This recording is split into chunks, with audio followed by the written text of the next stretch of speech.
not just a case. You're not just a client. You're a person, and you deserve support. You deserve simplicity. You deserve communication. When you hire an attorney, you deserve clear, risk-free advice that guides you to the best possible outcome in your injury case. And that's exactly what the advocates have been providing for over 30 years. After your accident, you deserve closure. You deserve compassion. You deserve peace of mind. You deserve an advocate. This is The Monty Show, the truth in sports talk streaming. When you want unbiased opinions about your favorite team without the spin, all you have to do is find The Monty Show, streaming live and available 24 hours a day, 7 days a week on YouTube. And now, here's Monty. Hey, The Monty Show, live on June the 4th, be with you. As always, we are that didn't really work, did it? No, but you know what I meant. May the 4th be with you. As always, we are presented by the Advocates at theadvocates.com. The best injury attorneys in the business, 24/7, 365 at theadvocates.com. And again, I tell you, it is the 100 deadliest days on the roads in this country. Summer essentially is upon us. Kids are out of school or getting out of school. They're on their bikes, their scooters, their skateboards. They're out in the yard playing wiffle ball or in the driveway playing hoops. Things happen fast, so you got to slow down. You got to eliminate the distractions. No cell phones while you're driving. Focus. And if the worst happens, get the best at the Advocates, where you never reach into your pocket to pay the Advocates. In fact, you don't pay the Advocates unless and until they win your case. So hook it up at theadvocates.com. Interesting haps up on the Hill yesterday. And I'm trying to figure out why is the word Super League or the phrase Super League so taboo these days? Because I feel like we've spent the better part of 3 years now talking about this. And I think without question, the burnout factor that is going on with the college football playoff and the governance of college football, people are burned out on it. I'm burned out on it. I'm tired of talking about it. I'd rather be leading with the Knicks, frankly. But the hard part is this is what everybody's talking about. And as tired of talking about it as I am, I think it's compelling that, yes, not only am I good looking, but I'm right again. Because now everybody's talking about a Super League. Notice that we've stopped with this nonsense of 80 teams. And I think we are looking at what I've been telling you for 3 years, an NFL model. And I think yesterday we got a lot closer to that, because now we're testifying in front of Congress about a Super League. Now we're testifying in front of Congress about the fact that, yeah, we have a lot of money and a lot of people don't have a lot of money. So those of us that are rich want to get richer and leave the poor guys behind. Because that's essentially the conversation that was had for this Cruz-Cantwell meaningless POS legislation that isn't worth the paper it's printed on, because it doesn't hold the SEC and the Big Ten accountable. So I think we are finally now openly and honestly talking about a Super League, and I think we're well past it. The point of return now, because you listen to what the single greatest athletic director in the history of our country and God's athletic director has to say. I mean, a Super League certainly sounds like something he's talked a lot about. My second concern is, if you want to truly maximize the media value around the largest sport in terms of eyeballs, which is college football, I do think the best way to do that is a Super League. And I certainly don't want a Super League. I'm not sure anybody necessarily wants a Super League. Flooding the market, aggregating the market, bringing it to an aggregate form to major media companies, I'm not sure that's going to drive the value some say it will. If you wanted to maximize media value around college football, I think you would take 24 to 30 teams, create unbelievably competitive scheduling where a team like Notre Dame would play Alabama, Georgia, Penn State, Ohio State, Michigan, and start to get a number that more closely resembles an NFL number. I could be right, I could be wrong, but that's why I was encouraged that it's a voluntary application and that a lot more work could be done over the course of the next series of years to see if the value could prove itself out. That's called a super league. And you don't have to like it. You don't have to agree with it, but that's what we're talking about. He straight up said there what I've been saying for 3 years, an NFL model, and not everybody participates. I just don't think it's that tough to figure out. And that's Pete Bavacqua, by the way, the athletic director at Notre Dame. Bavacqua. And you just can't understand that drop, dude. Like, the point is, I think he's exactly right. I think he is exactly right.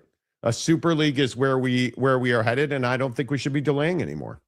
Yeah, I mean, I think that there's anxiety around a super league, though. I think that people don't want, people don't want college football to move in a certain direction. We're all scared of the money and an NFL minor league model, and money dominating the conversation. But at the same time, on the other side of the coin, we all want to sit here and complain that money's dominating the conversation, and that it's just a terrible thing. And so there's this hypocrisy that goes on where you've got people in college football for the last 10 years who have been paying players legally or illegally, depending on what the set of rules says at any given time, who are now testifying in front of Congress that, they don't want, a super league, but if you wanted to drive TV ratings, then maybe a super league is what we need.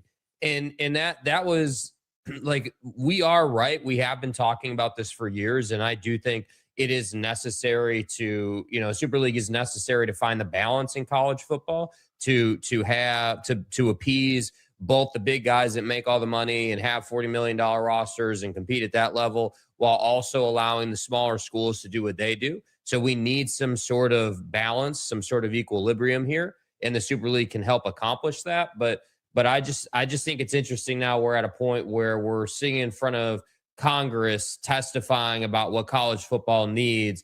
And, I just think it's interesting that it came to this. Like, we couldn't get into a meeting and just figure this out. We got to get the government involved, and we got to get this, I agree, meaningless piece of legislation. That's the catalyst for getting everyone to talk, which is really I don't think it's a catalyst. I think what happened here is finally we're at a breaking point. We're at a breaking point now. I think public sentiment is against college football. I think Ted Cruz doesn't know anything about college athletics. Senator Cantwell doesn't know anything about college athletics, or Congresswoman Cantwell knows nothing about college athletics. They know what they're hearing. Senator, this should not be a legislated thing. But what's happening is, I think everybody recognizes the Cruz-Cantwell bill is not worth the paper it's printed on. And so you have to have a way to fix that. So you have this hearing. You hear from these supposedly influential voices, influential or not. Again, no college athlete was in the room. Not one college athlete testified yesterday. But what did we get? We got a bunch of old dudes. Pete Bavacqua's middle-aged, but whatever. We got a bunch of old dudes talking about how broken college football is. Right? You listen to Nick Saban, and I like Nick Saban a lot, but he is an old dog barking at the wind, in my opinion. Let me give you the history. My first year we had collective at Alabama, 2.7 million. Next year, 7 million. Next year, 10 million. I retired. Next year, 17 million. Next year, 24 million. Now you have schools that have close to $40 million rosters. So if we continue to do that, we're going to lose Olympic sports. We're going to lose non-revenue sports. We're going to lose scholarships. And basically what's going to happen is you're going to have football and basketball succeed, and we'll have club sports for everything else. And I totally disagree. You are unbelievably rich beyond anybody's wildest dream because of college football. And you're trying to figure out ways to pay players less money. And I love that these dudes will all be like, oh, we have big problems. We have big problems. But I want to pay the players deserve the money. Like, because that's what you do. Let's pay them less. But they deserve all the money in the world. But let's pay them less. Because you don't want to say the quiet part out loud. You don't want to pay players because that would mean you make less. That's essentially what Nick Saban said there. We can't continue to pay players. Then why don't you collectively bargain with them? Why not one time did we hear about collective bargaining yesterday?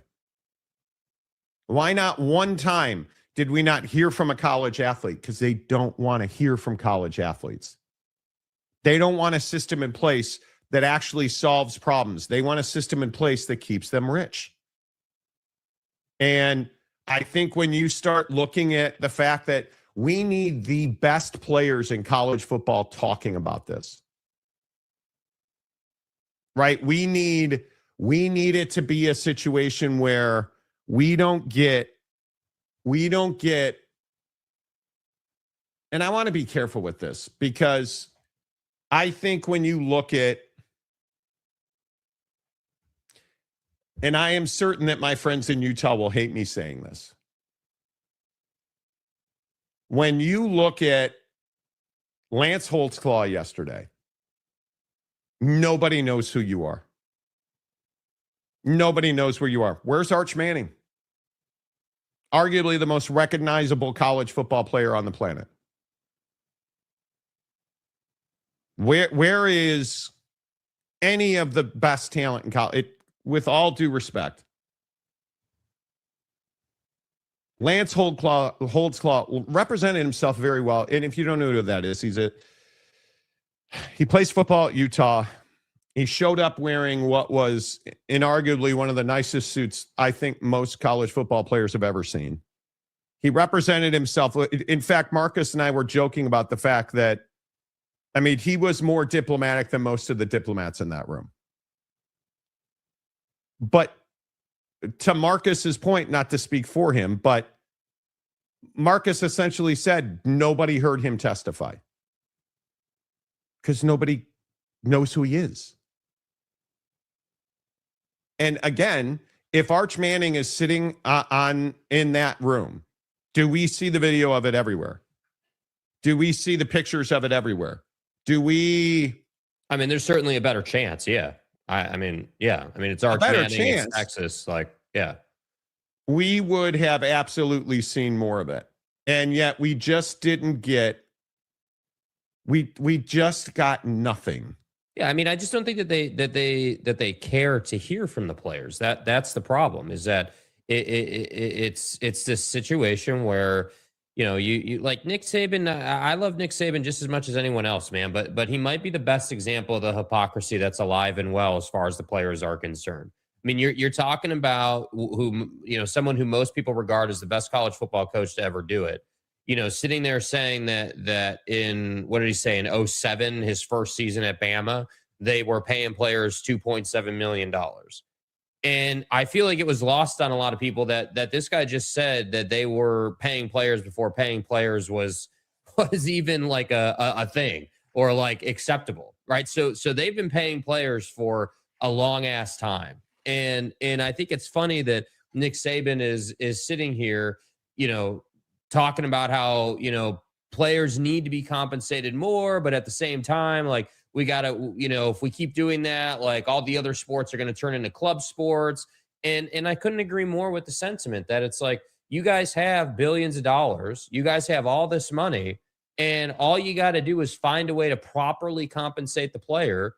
And we wouldn't be having this conversation, because once those players are compensated, everything else kind of takes care of itself, because you know they're still going to go out there and perform. You're still going to get all your money from TV deals and sponsorships and ticket sales and beer sales and everything else that the school benefits from, and the ADs and in the leadership room benefits from.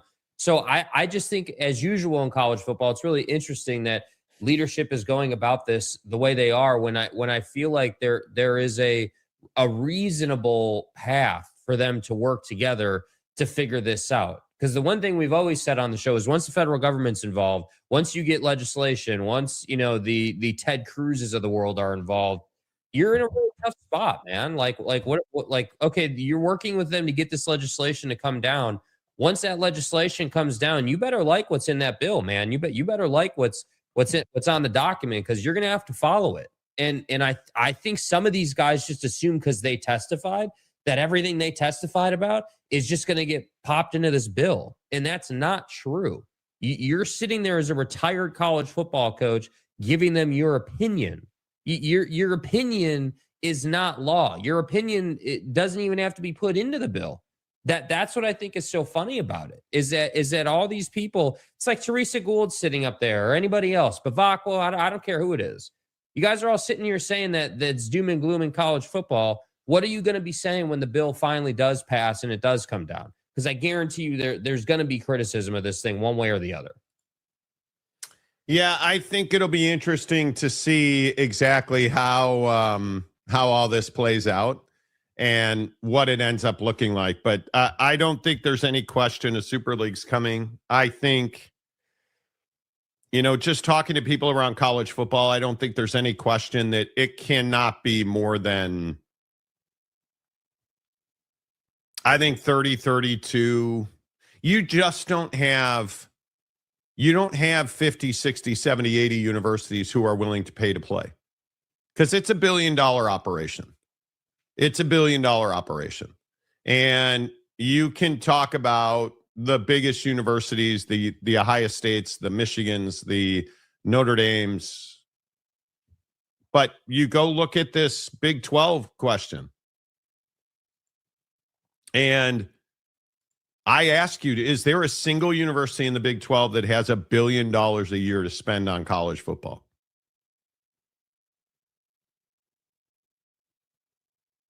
How many of them are spending the requisite amount of money right now?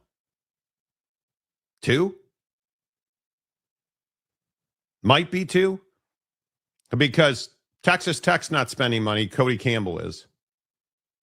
So, and maybe that's the model we're operating in.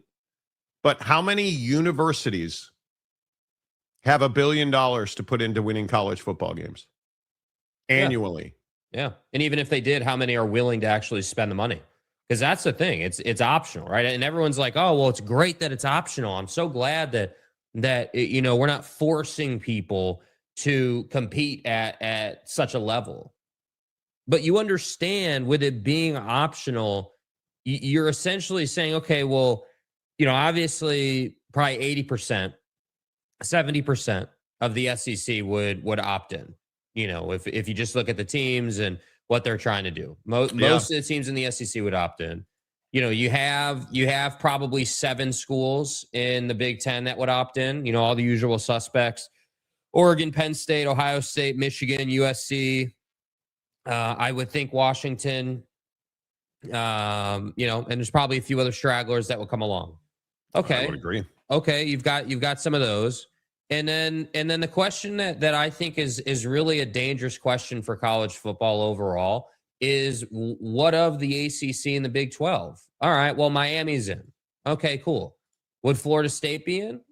Well, yeah, I would think so. I would think so, but it's not as though under Mike Norvell they've been super competitive, and their willingness to buy out Mike Norvell's contract is not high. So they've been pretty mediocre since the Jordan Travis injury. You didn't get into the CFP. You've been a really mediocre ass football team in what amounts to a really mediocre ass conference.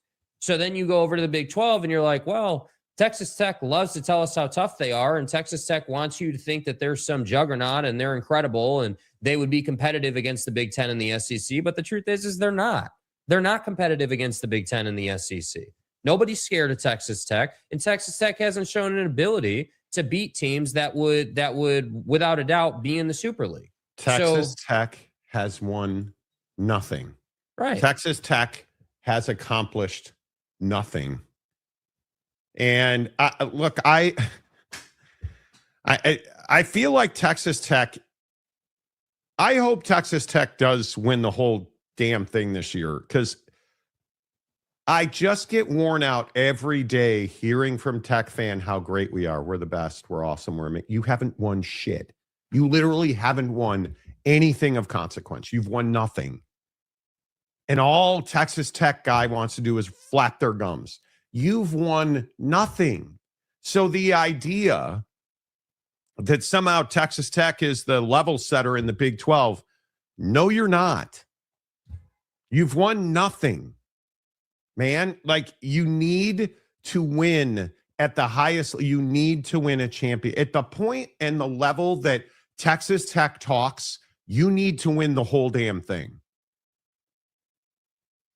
Winning a college football playoff game is neat. But what does that really represent? Nothing. Winning a national championship in college basketball represents something. You're literally hanging your reputation on college softball. That's your best sport right now. And I believe that's inarguable. You can't argue that. What sport have they been more successful in than college softball? Yeah, they haven't. I agree with that completely. They haven't. I'm telling you now, and God rest his soul, because I'm sure he's on another hiatus. But this is what I always tell Oak State James when he gets upset about, his beloved Oklahoma State and Mike Gundy, or Baylor, or TCU, or Iowa State, or K-State, or Kansas, or now Utah, the dregs of this league who refuse to spend the money and do what's required to win games. So you end up with DJ Lagway as your quarterback. You end up with Matt Campbell working for the Epsteins at Penn State. Yet, did Kalani Sitake get away from BYU? He didn't. The level setter in this league is BYU. And I think I know that BYU has $1 billion a year to spend on football. Are they willing to?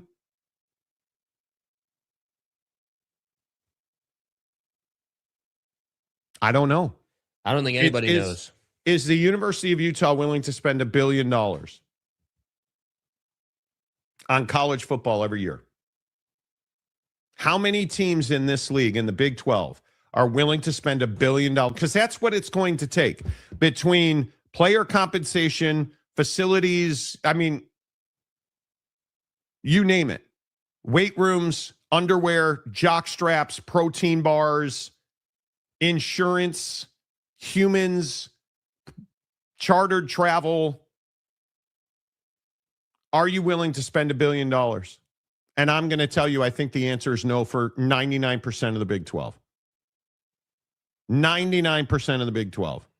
Yeah. So anybody out here saying that it needs to be an 80-team model, at that point you're pushing a model that is not optional. You're pushing a model that says, hey, the entire P4 is going to be in it, whether they like it or not, and that's just what it is. And I just don't think that that's where we are. And I think that this conversation around the Big 12 being left out of a potential college football super league, I'm not sure that's Armageddon for the Big 12. Like, I'm not sure. I don't feel confident that if you weren't in the Super League, that all of a sudden, your conference is going to melt down and there's just no way forward. And this is kind of what my point was about the G6 having their own playoff, right? I mean, we've been saying for 2 years on the show that the G6 at some point is going to have to, stop, living off the coattails of the P4 and create their own thing. And this Super League pushes that same kind of concept of, hey, if you're not going to be in the Super League and you don't want to compete at that level, that's totally fine. But there is going to need to be another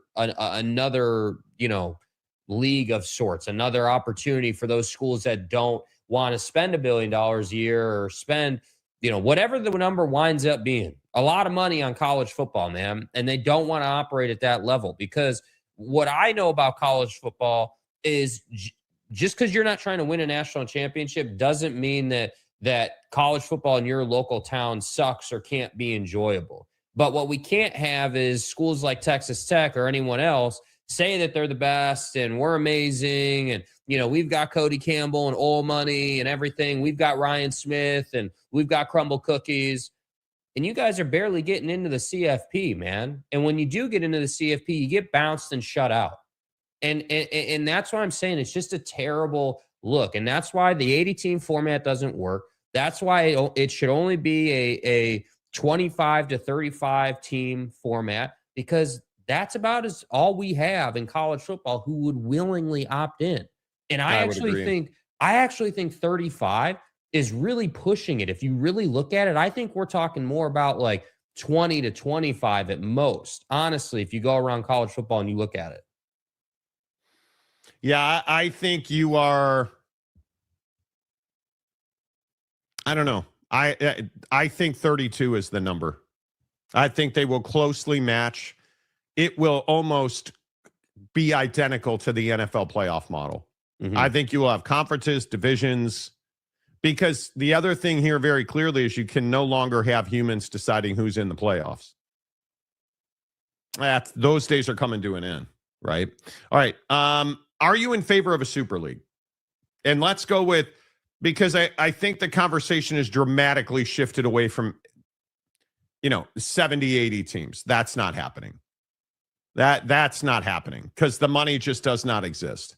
With the decimation of federal funding to universities, and as expensive as education has become for students, so our enrollments are down. Like you don't have. I don't think you have 50 teams. Honestly, I don't think you have 50 universities willing to pay the money to compete. I don't. In the comment section, after you hit the like button, are you in favor of a super league? First one in today is Real Pete Forte, who's been a member for 30 months. I can't see having it more than 40. Pete, totally agree. I think it's 32. But that's just me. Yes. Now be positive and hit the like button. Yes. Matt Ritson, hello. Dana Marie, hello. Are you a Padre fan now? Okay. Jay McClanahan, morning, guys. Morning. Lopes fan Gabe, hit the like button. Yes. Yes. Boomer Sooner, yes. Frog Father, yes. Let's all hope Jakey Two Shakes' power didn't get eaten up by more animals. Lazy ass got out of bed today. Yeah. Good to see you. Andrew Fink says, good morning. Morning. Pacing Cougar fan, hello. Some of the teams at both the big SEC, ACC, and Big 12 will be left out. Certainly.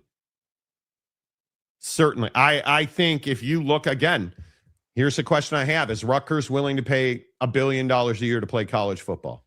And I think we shouldn't be verbalizing as they'll be left out. They will opt out. They will choose to not participate. Saying that they're left out is like, oh, well, man, you're Rutgers, you suck, so we don't want you.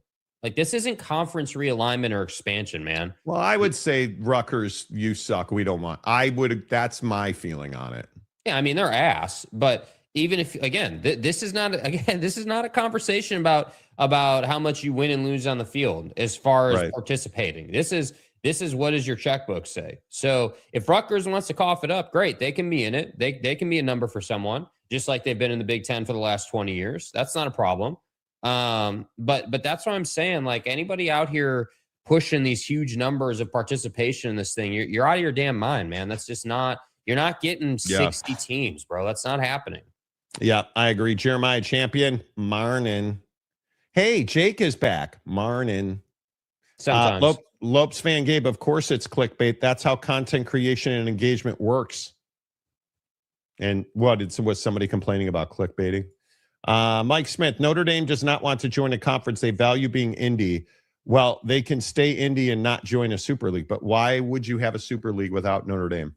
And I don't think Notre Dame's ever said they're unwilling to join a super conference. See, that's Mike. You're being a red ass, and I can appreciate that. But a super conference is different than what we currently call a conference, right? Like we're sitting here saying, hey, this is a brand new entity outside of the current system being created.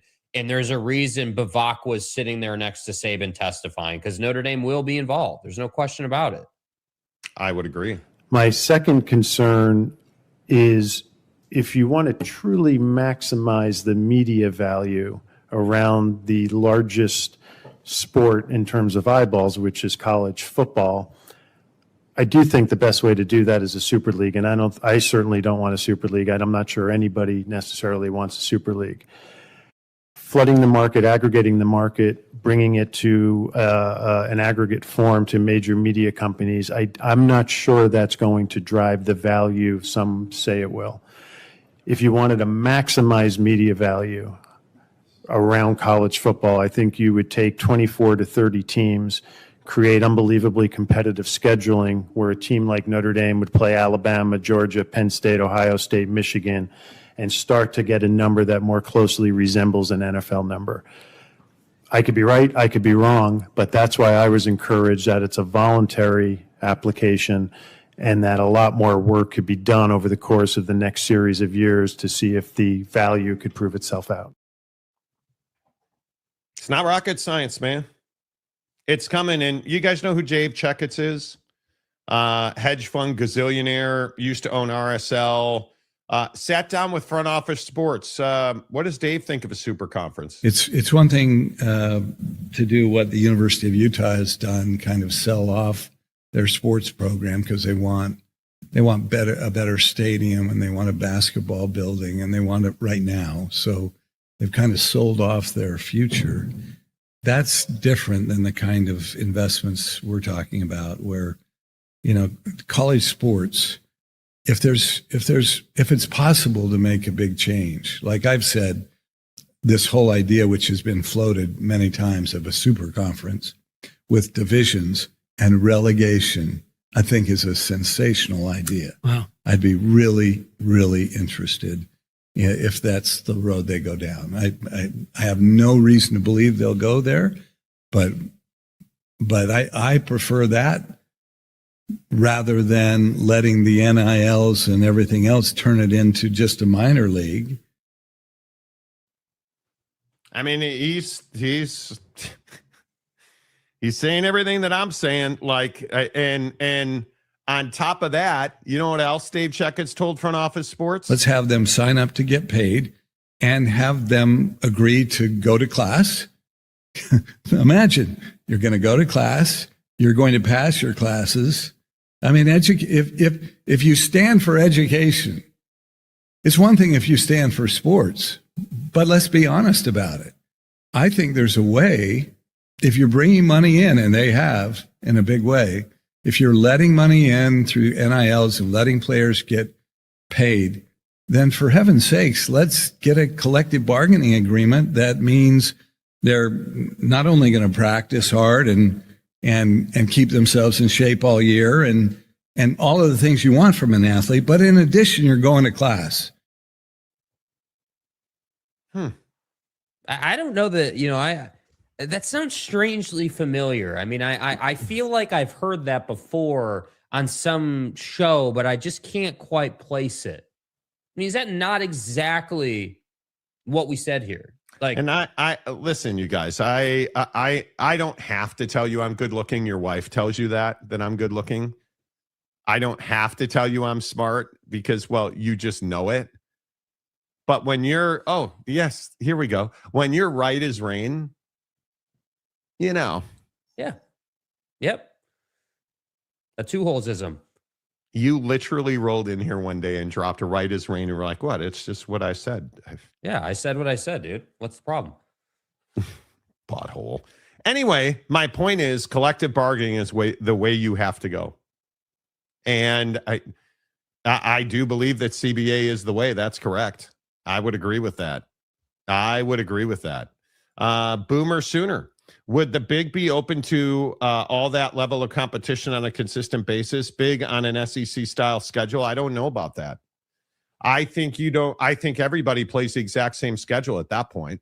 Yeah, I just think that the mindset there, Boomer Sooner, is incorrect. I think the mindset is we're leaving behind the SEC and the Big Ten and the ACC and the Big 12. We're leaving behind those narratives in football.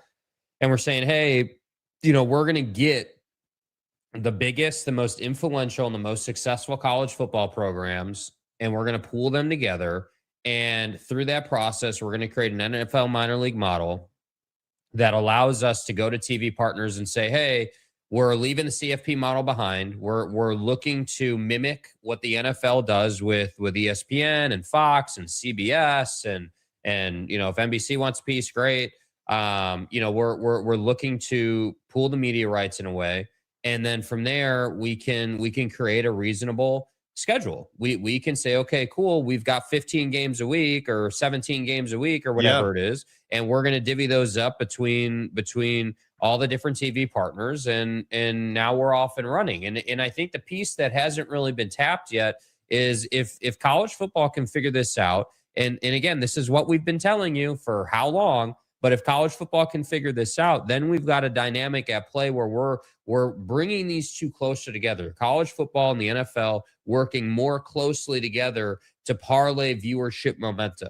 Hey, we've got 17 games on Saturday with college football, and those are high profile, just like greatest 10-game run guy ever, Bavacqua, said, hey, Ohio State and Texas or whoever it's going to be, huge games on Saturday that are then going to parlay into huge games on Sunday and Monday. And I do think if you're the NFL, you're looking at this and you're saying, okay, great. Like college football is gaining and getting traction. And I think the concerns that Jason Kelsey brought up 2 weeks ago or last week, whenever that was, on his podcast about how the NFL needs to stop playing on like 7 different days a week and they need to get back to doing Sunday and Monday night football. If you think about it, you've got college football dominating on Saturday, doing their whole thing. And we have huge interest in that, as we always have. And then that momentum goes into Sunday and into Monday. And then you're off and running again. So I just think there is a way for this to be simpler, but it's unfortunate, in my opinion, that it's taking congressional involvement to get it done. It's really not great. No, I would agree. But yeah, oh, look, he's back. There you go. He's back. The Oklahoma State fan is in the room. What I like is having teams play other teams that are in the same region. UCF and West Virginia should not be in the Big 12. They should be in the ACC. Okay. I think a Super League solves that problem. Amy S., if it does not pass, there will be ongoing government influence and control. Careful what you wish for. Seriously. I could not agree more with that. I think it's dangerous to have the government involved. Matt Muldoon. What a dick. Anyway, honest question. As an alumni of Rutgers. Sorry, dude. Brain guy. Tough choice in life, huh? Rutgers is a great institution of lower learning. Did you just call Buddy stupid for going to Rutgers? Rutgers is actually a very good institution. Rutgers, who has no chance of aligning with the big boys. Where do Purdue, Rutgers, Iowa State, and the other caliber schools go? They don't go anywhere. They stay where they are. They stay where they are. There will be a second tier. Everybody romanticizes and forearm strengthens over relegation. What does that look like? Promotion, demotion? I don't know. But I could certainly see that being part of it, I guess. Matt, in the model I saw, Rutgers would be part of it. In no way, shape, or form is Rutgers in a position to pay $1 billion a year to play college football. That's not happening. My ass, Rutgers gets included. Exactly. Quote the model. Well, James is talking about the very first incarnations of Super League speculation, where you're talking about 60 to 80 teams. That's just not tenable anymore. The college funding model has completely tanked. And universities are trying to figure out how to pay the light bill, let alone the college football bill. Right. And it is like, if you follow, I get a lot of newsletters. I read a select few, but I probably get 100 a week. And if you don't subscribe to newsletters, I think you're kind of missing out, because newsletters, I'm telling you, newsletters are fantastic. Here nor there. one of the newsletters I get is on the state of education in our country. Do you understand that we are running out of high-level professors, educators who come from places like think tanks, institutions, where you're not thinking about A plus B equals your mom, right? Like your Pythagorean theorem in the isosceles triangles and stuff, right? Like the big thinkers, the big brain guys, we're running out of those dudes. We're not creating them in this country anymore. Universities are having trouble finding that guy or that gal. So there is an incredible arms race and an incredible competition financially to get these top level educators. And there simply is not enough of them to go around. So it's gotten increasingly expensive to have top level educators. So the top level educator is now just freelancing. I'm going to do a semester at Rutgers. I'm going to do a semester at USC. And so they're not on staff anymore. It's a really interesting trend, I'm telling you. Who's your Dave? You mean who's your daddy? Or is that different? You win nothing, you lose nothing. Good day, sir. Something like that. Yes. Yes. What was Gene Wilder? What a character. I said, good day, sir. Exactly. James, the model you saw, what was the source of that model? Internet. Okay. I said that Mike Gundy needed to go and they fought. You just stop. Bro, dude. Stop it. Bro. Stop it. Come on.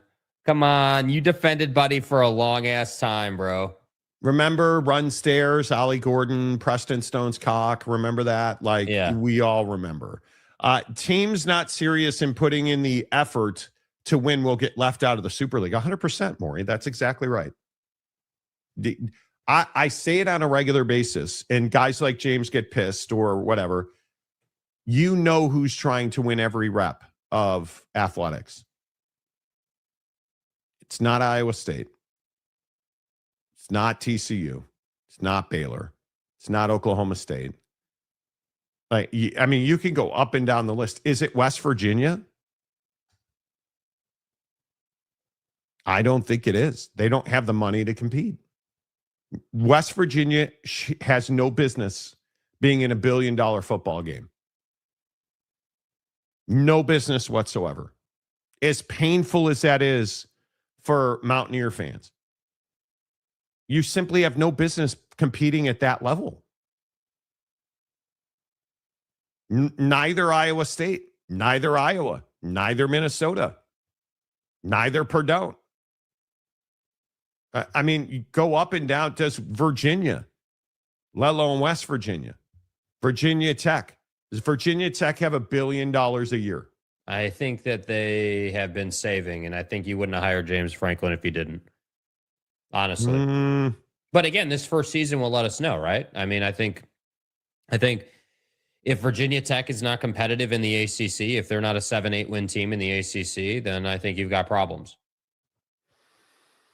Yeah, I think it is. Like, I agree, Virginia Tech, generally speaking, hasn't been. Totally agree with that. But if you look at what they're doing, you hire James Franklin. You don't hire a guy like that unless you're genuinely like gonna invest in football. Like, what is the point of hiring?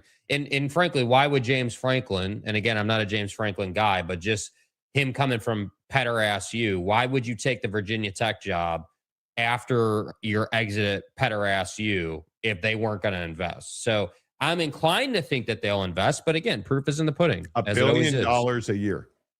Yeah. Yeah. Dude. Ryan Duffy, if $1 billion is the metric, you wipe out half the Big Ten. I don't disagree.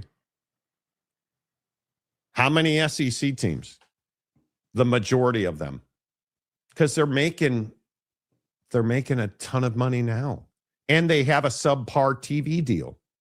I'm curious in the Super League, just as it is in the NFL or any professional league, you always have the top level spender, like the Dodgers as an example, and then you've got the lowest level spender, Like the Cubs. like the A's. Sorry.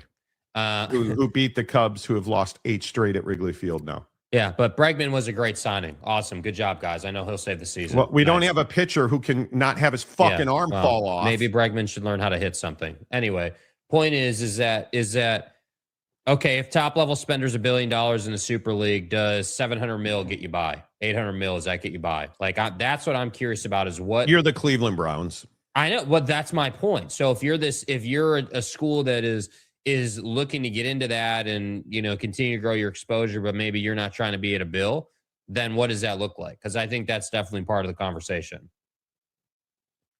No, James, they won't. They won't. I think the thing that, with all due respect, not respect, Respect. with all due respect, yeah. it's not about a lawsuit. The single biggest question, I think, what about future access? How do you expand or contract teams or universities, in this case, who no longer want to participate at that level? You know what I'm going to say? It's relegation. That's why everyone wants to talk about it. There's got to be a relationship between the group of schools that initially aren't involved and what they're doing and what the kind of football they're playing and what they're competing at versus what you're doing in the Super League. And that's what I'm saying. It's going to be a 3-tier system, right? The G6 I guarantee you, the G6 is going to want to fight for their ability to get up to a certain level for 1 or 2 seasons at a time. Boise State is going to want to have the ability to say, okay, hey, if we win the G6, that puts us into the Power 4 pool. And if we can somehow figure that out, then we can jump again. There's going to be this 128 team, FBS, sliding scale. And you're going to have the G6 level, the best of the rest in the group in the Power 4, and then the Super League. And I think if you can map that out, it works well. But I think you're playing kind of a dangerous game in terms of how much relegation is going to happen. Because again, everyone wants to look at the Premier League model. And I just think the difference between the Super League and the Premier League is obviously everyone in the Premier League, is trying not to get relegated. But I'm not confident that everyone that would initially be involved in the Super League would be trying to stay for ages and decades at a time, man. Yeah, I think there are probably, I was thinking about this last night. I think there's legitimately 20 universities that could regularly compete at $1 billion a year. That's my guess. And which I have no problem with. I have no problem with it. And when you say $1 billion a year, you're meaning just overall budget, the expense that it will take to win a national championship between player compensation, facilities maintenance, human costs, travel costs, because I'm telling you, you're not going to fly commercial at that level. You're not going to do that. You're not going to stay at Motel 6 at that level. Yeah, and $40 million for your roster is not going to get it done. Because you're going to be making significantly more money. The Premier League model is utopic in college football because the cash influx you get the minute that you qualify to play in the Premier League, dude, it's winning the lottery. And that's what it's going to be akin to. Your games are not going to be on CBS Sports Network. You know what I'm saying? No, you're getting on the big boy network. Yeah. So, let's see. The model I saw was a division with all of the old Pac-10. Bro, get over the model I saw. Do you know how many years ago that was? Like, why are you so stuck on a model that is years old now? Nobody is talking about 80 teams in a Super League anymore. Did the sideline reporter give you that information? You just get so stuck in the past, you can't evolve your thinking. Nobody is talking about 80 teams anymore. There's not, that money does not exist at the university level. And you love to tell us how you're a student at that school that you're not a fan of. If you're a current student at a major university, you know funding is at a premium, right? The same logic can apply to universities too, though. Some students are just too intellectually big for universities, so they don't go. That was me. My brain could not shrink to the level of stupidity it would have required to go to college. Can you measure it? You know. Well, it is nice that the professors are getting paid. Lord knows that most teachers not in universities do not get paid what they should be paid. Truth. We undervalue educators and teachers in this country at a shocking level. So, rock and rant. The Spurs may get left out of the Super League. I think that's true. How about the Knicks last night? Let's go, baby. Let's go, baby. Hey, any more new videos from Buddy? Did you get a Big Daddy Magic video last night? I did. You did. Okay. Now here's my question before we play it. What do you guys think the odds are that he's shirtless in this video? Because I think he's gonna have clothing on because the Spurs lost. So he's gonna be it's gonna be a dark video. He's gonna be under the influence, and he's gonna be it's gonna be sad. He sent me a message at 4 a.m. this morning. There you go. How about you take the day off, come back Monday refreshed, and Victor have 2-1 lead over the New York Cockroaches? So no video. Oh. And Larry. Victor's better than all of them. You don't have those guys. We have somebody better. Players. This league does not have those personalities. Victor has a personality. Embarrassing display that OKC put out in the last 2 years, I think is very, very bad. Very, very bad. It just is really brutal to me where the NBA is, because I have to find a reason to want to watch this NBA. Victor Wembanyama. And again, I'm going to tell you, the Stanley Cup Final Game 1. Oh, shut up. Tremendous. Ooh, I like hockey better. Tiny whiny lover. 2-0, and I thought it was over. And then they immediately answered. And then I'm trying to pass my real estate exam. And so I'm studying back. Magic and Larry. Victor's better than all of them. I'm going to say he's not. How'd that work out for you last night? How did Victor Wembanyama sucks work out for you last night? How many bricks did Buddy put up last night in clutch time while Brunson was absolutely roasting you guys? Just saying. I mean, listen, when you're the best player anybody's ever seen anywhere ever, and you shoot 6 of 21, you scored 12 points and 26 points, and 12 of them are from the free throw line.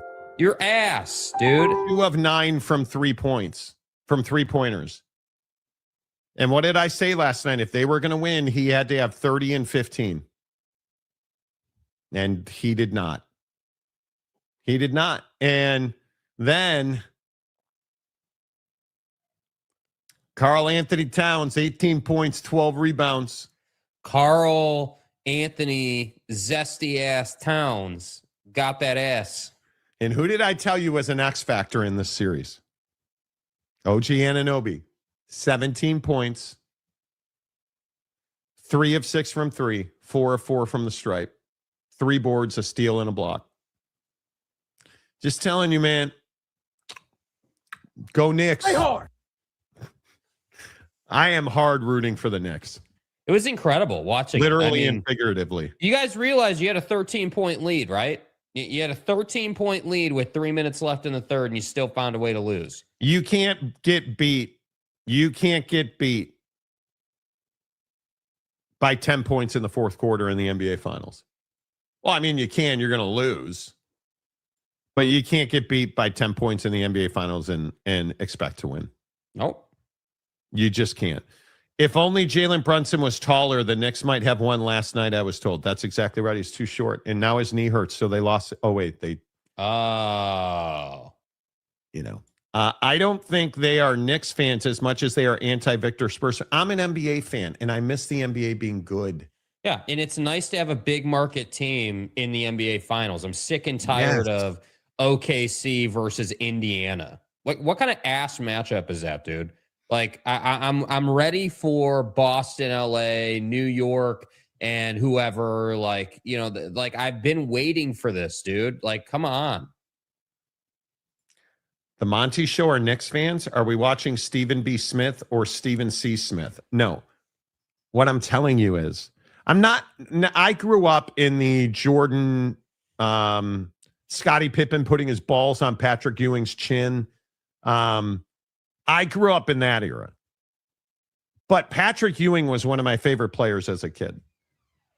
There's no question about it. I used to dunk like Patrick Ewing. I used to like all of it. Loved every minute of it. So when the Knicks are good, the NBA is good for it. Yeah. But make no mistake about it. If the Lakers and the Knicks were playing, I'd be rooting for the Lakers. Mm-hmm. I'm a Laker fan. Did you see the speculation yesterday that the Warriors are already starting to pony up an offer for LeBag, and that's where they're going to aggressively pursue LeBron James? I also saw LeBronto has an idea of making him an offer. Wow. Which he's not going to Toronto. Stop. No, come on. Be better. But if you're Golden State, he's the perfect fit there. Yeah. He's a better version of Draymond Green. Mm-hmm. He shoots the three better. He rebounds better. It's not the defensive player Draymond is. Better passer, too. He is a much better passer. Yeah. And now that Lanning is, in the building, I mean, we got to find a way to. Speaking of $1 billion deals, 10 years, $1.3 billion, I believe it was. Nice little deal. BDM is in shambles. Yeah. Timothy. Yeah, you already know what it is, dude. Notice we're not getting fresh videos this morning from Buddy. Timothy.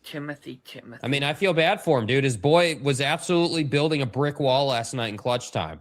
Wasn't even really all that competitive. So yeah, Victor didn't really show up last night. Yeah. Victor had a rough go last night. He'll bounce back. They'll win game 2, I would assume. Because if they don't win game 2, the series is over. God, what'll happen to BDM if the Spurs lose game 2? Could be rough, dude. It could be really rough. That could be rough.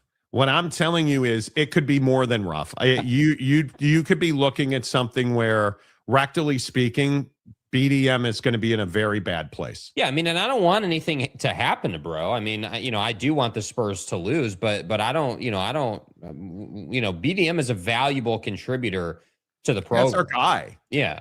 So, I mean, we don't want anything to happen, but it's just to say that I'm rooting for the Knicks is probably not even saying it's strong enough. I'm rooting for the fall of the Spurs and the pushing of insane Knick fan outside of the Garden, just yelling and saying all the profane things they like to say after the Knicks win. Yeah, I'm not rooting for Big Daddy Magic to be Big Daddy Tragic again, but I mean, it's rough, dude. What's more entertaining? Knick fan yelling curse words and saying heinous things after they win games, or BDM sending Monty videos shirtless, high on weed, telling us that, the alien's the best player in the league? Oh, for sure. It's Big Daddy Magic losing his rectum over the Spurs losing. The mass amount of damage he's going to do at Taco Bell today to get over this loss. Everybody is outraged. He hasn't sent me a Taco Bell video in a long time. I mean, what's the over-under? Probably a 40-piece taco? Oh my honestly, to God. feel better. A 40-piece taco, a large Coke. Like, what do we, that I think that's the minimum. I need a Taco Bell video. When's the last time? I'm trying to look at all his videos. So many nudes. Oh, here's one. What's this? Hey, boy, look where I'm at. My home away from home Taco Bell. Look at all this delicious food I have. I have a Diet Pepsi.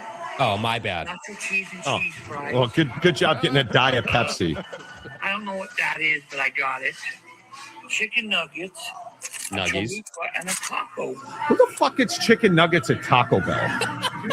Now, to help James out, Oh, here's a James you one. take your hat off and you say, Lord, bless this food to my beautiful body. Thank you for the gifts of life. Thank you for Victor Wembanyama. May the Jazz get the number 1 pick. Nope.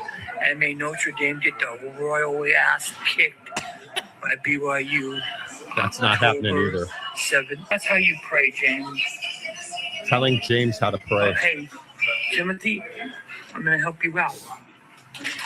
You're 53 years old now, and I think you need to get your memoirs written. And I have the name of your memoirs written, and I'm going to try to get some people to get it published.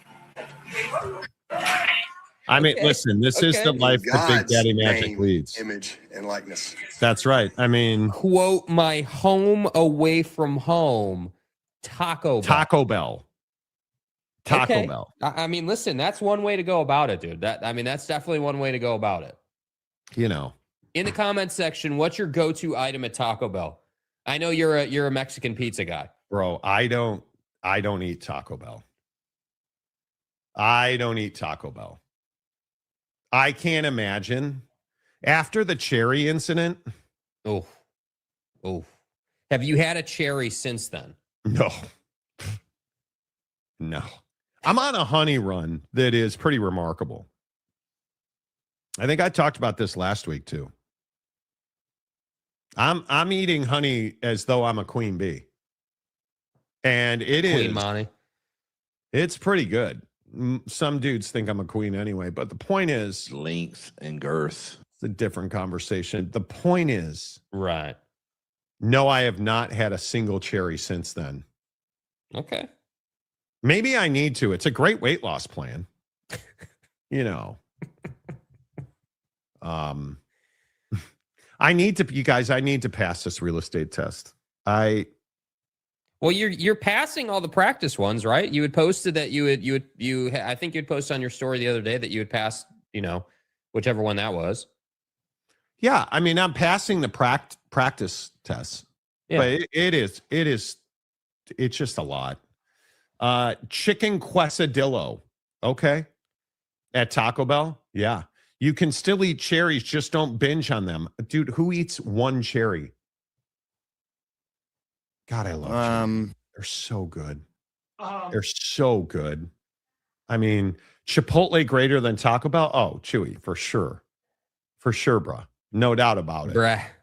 Taco Bell got rid of my stacker taco. So wait, hold on. On the menu, did it say, quote, James's stacker taco? What did they call that? Double stuffed, right? When you had like a hard taco inside of a soft taco. I think it was just double decker. Let me look it up. Double decker taco, that's what it was. I think that was what it was. It was on the value menu and it's gone. So I would say the gordita is my go-to. Yeah, double decker taco. One cherry versus pound of them. Moderation. Yeah, nobody moderates anymore, dude. Dude, the cherries in Washington are so good. Oh, so good. Would it be a legit argument that the Spurs have the superior talent over the Knicks, but the Knicks might just be a superior team overall? No, the Knicks are more talented, I think. What Jalen Brunson's doing right now, the handle on Jalen Brunson, the misdirections, the hesitations, buddy in the fourth quarter, he's the best player on the floor. And if you said to me, who do you want, Victor Wembanyama or Jalen Brunson? I'm taking Jalen Brunson. I'm still terrified that VW is going to have a heinous injury at some point. Just watch it. Like, you watch him play in the game, dude, and it's just like, dude, it's the same feeling I had about KD at one point. Like you're watching the way his body bends and contorts, and like his ankle flex, and like. But Jake, he's hanging out with monks during the summer. I mean, I agree with the people who say, when he puts on, you give him 3 to 5 more seasons and give him time to put muscle on his frame, he'll be in a better spot. But I think the problem with that is that as he gets heavier, the injury risk is going to go up. This is what we saw with LeBron in Miami, right? LeBron was running around at like 280 and was just yoked, but couldn't sustain that and had to drop down to like 240, 250, and then has been fine since. So I don't know what that number is, man. I don't know. Like, I don't know if it's like, hey, Victor's got to, if I'm Victor and I'm his trainer, like, man, we gotta beef up the legs, dude. That's where I'd be starting. We need to make sure that you have actual quads, and hamstrings. It's just terrifying. Like even just highlights in the middle of the game before they go to commercial, dude. Watching him cut and watching the shoe flex, and like, it's just terrifying, dude. You're just waiting for it to happen. It's terrible. It is terrible. Yes. 5 Lux boxes to help fuel my sadness equals BDM at Taco Bell. What do I get if I was going to? It would be a Mexican pizza and a double-decker taco. Yeah. Or a crunch wrap. Crunch wraps are good. Their quesadilla is pretty good, though. I mean, the quesadilla. the quesadilla is really good, dude. Yeah. Yeah, I can't imagine myself saying yes to Taco Bell. The cinnamon twists, you got to. I can't imagine ever saying yes to eating at Taco Bell. Yeah. Water butt is humbling. Oof.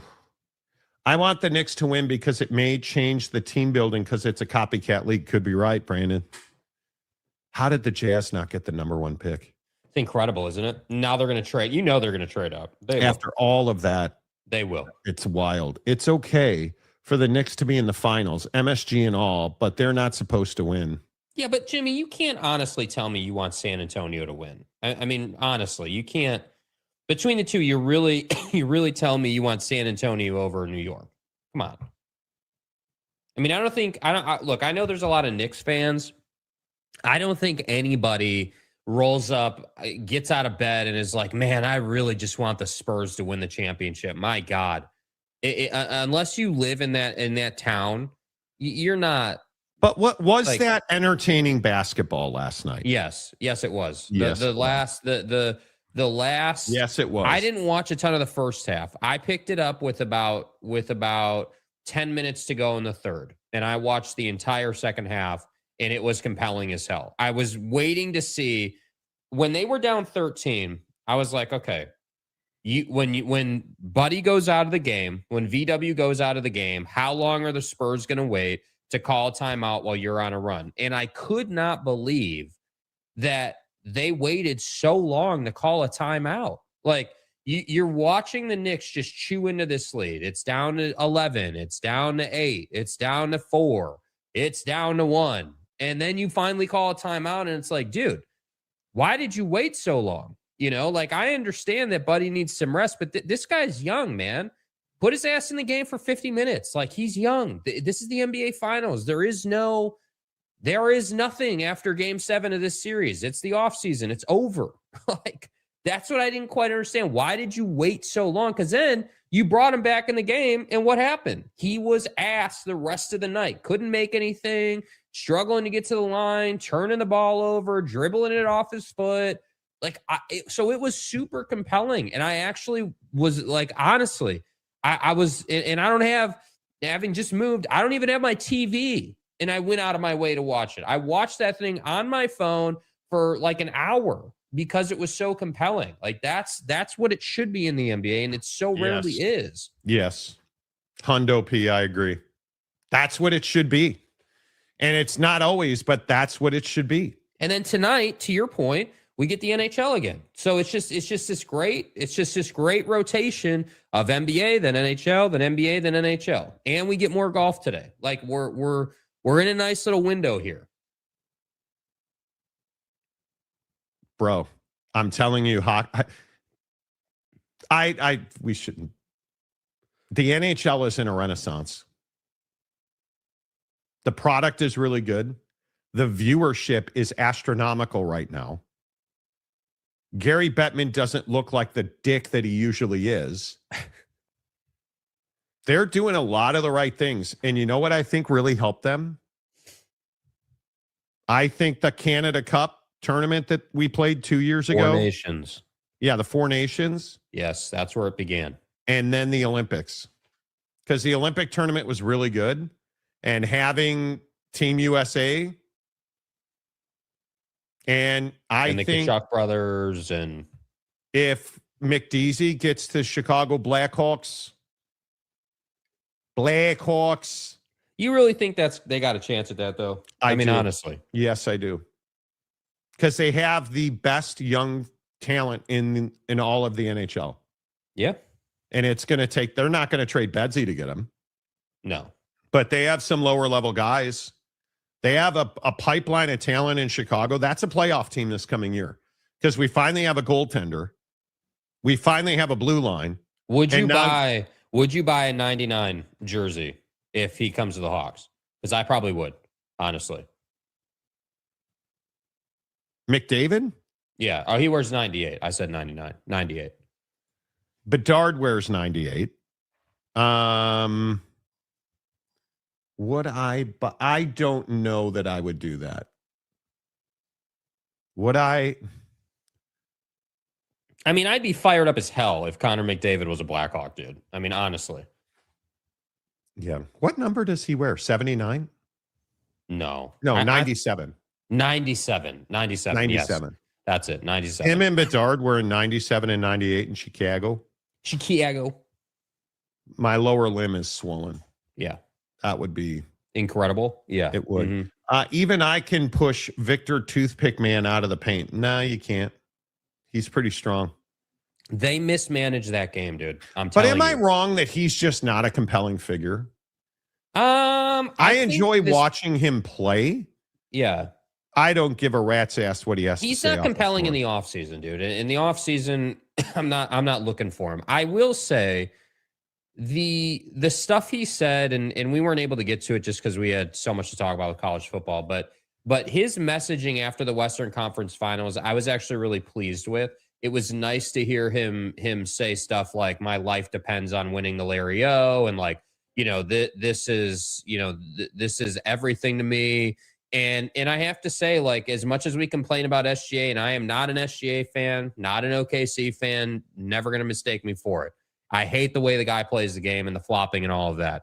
It was refreshing to hear SGA talk about that. He failed this season because we've just been on this thing lately where, again, Giannis, Braun, Cade Cunningham, Paolo Banchero, all the boys in Cleveland are all saying, oh, no, there's no such thing as failing, and we learned. And it's like, no, dude, actually, it's like, give me an A or give me an F, right? Like, you either won the championship or you didn't. And these two guys have said that on both ends of the spectrum. Like, hey, it means everything to me. My life depends on it to win the Larry O. And then you've got SGA saying, no, we failed, dude. We absolutely failed. Like, the goal was to win a championship. We didn't get that done. This season's a failure. There's no question about it. And I just think that while I agree that we don't have the personalities we used to have with Michael and Kobe and younger Braun, and like we don't have that particular dynamic at play. I think that as Victor comes into his prime, because he's not even close to his prime yet. He's still too young. I think he's got a lot of years left to really still climb his development arc. But when he gets to the top of his game, he will be the face of the NBA. I'm not convinced he is right this second, but he will be. I hope that at that time he has more personality in the offseason and that there is more to follow in the offseason. But, again, I doubt that. Like, the things I think about in the offseason are Kevin Durant at Rucker Park, right? Or like, all those events and things like that used to take place that just don't take place anymore. That's what's frustrating, is that we don't get those, like, outside of the league. I think one of the things, if you go back and you think about it, was the holdout summer runs where Kobe was dominating Harden and like We Yes. just had some certain events that took place that really pushed these guys forward in the offseason. So I'm not saying I want there to be a holdout or a lockout or whatever. I don't want that. But I just wish there was a little bit more that we saw with these guys in the offseason to help push things forward, because we just don't really get that. I'm just telling you now. We need Victor Wembanyama at the Brickley runs. Yeah. Well, the Spurs need it. Local honey can help with allergies in the area you live. Dude, I love me some honey right now. I do. Rick Forrester. What a stud. Hey, Rick. I have been waiting for a Knick championship since 73. I was 9 years old. Well, listen, I totally get that, man. I don't think last night is an indication of who's winning this series. I think that was a hell of a performance by the Knicks. I think that the Spurs did an awful job managing that game in the second half. You had a 13-point lead and you absolutely blew that thing. And so I do think that obviously the Knicks have the advantage, but this is going to be a long one. I'm not convinced it's a 6-gamer. I think there's a real chance it could be 7. I think it could be 4. Boomer Sooner, cherries are like Lay's potato chips. You can't just eat one. That's exactly right. And it's not potato chips, it's potato chips. That's right. Cryptic. I was on a pickle run a few weeks ago. I've heard that about you. Really? Okay. Made a pickle slushy. It was actually pretty good. We have a local deli here that if you order a sandwich, you get a pickle wedge. And I actually look forward to it. Cherries, this is how weird my life is. I went from cherries to chicken thighs. Bro. I made some air fryer chicken thighs. Skinless, boneless. Gas. I had for lunch yesterday, I had a bag of frozen vegetables and 2 chicken thighs. And it was really good. I'm telling chicken thighs better than chicken breasts. And I'm a breast man myself. Right. But chicken thighs are pretty good. Pickle slushy? Nah, I'm not so sure about that. I'm going to pass on that. I can eat pickles as a standalone snack. Me too. Oh, man. My wife will no longer buy them for me, but I used to buy a jar. I kid you not. I used to buy a jar of butter pickles. I never sucked any ding-dongs. And just eat like 3 or 4 of them at a time. Oh, they're so good. Length and girth. So good. Victor is injury prone. Jake is spot on. He's too skinny. Eat more Taco Bell. Ryan Duffy. There should be a picture of BDM shirtless on every Taco Bell wrapper as a warning label similar to the Surgeon General warning on cigarettes. You're such a dick. You're not wrong. So well done, dude. You're not wrong, but oh my God, that is cold-blooded. What can happen if you ingest too much Taco Bell? Quote, BDMism. Take this drug for BDM. Tough, dude. Oh, what is that guy's cholesterol like? Even the Dalai Lama is rooting for the Knicks. Yeah. I think he is. Nick D. What's cool to me is seeing Brunson, Bridges, and Hart going from winning a natty at Villanova, Nova, and now playing for an NBA championship. I think Josh Hart is a critical part of that Knick machine. His rebounding is so important. It's because everybody's got a rebound with Victor out there. Yes. But he also gets a lot of help from the officials. Like Victor does? Yeah. Yeah, he does. Victor, toothpick man, is just an injury waiting to happen. Okay. The Spurs might be the most underappreciated team overall that has won as many championships as they have because nobody likes the Spurs. No. Ooh, Tony Parker, Manu Ginobili. Shut up. We move the ball and we pass the ball and we don't want to shoot a lot of threes. Cool. Based on my 2 options, hell yeah, Alien in the Spurs. I'm not that interested in Jalen or Cat. Okay. Damn. You're the one then, dude. You're the one. I think Jalen's playing inspired hoop, to be sure. Monty. There are a Chicago team. Chicago just does not win anymore. No more MJ or Ditka. We don't have an NFL team. Timothy. Yeah, we don't have an NFL team, so I don't know what you do.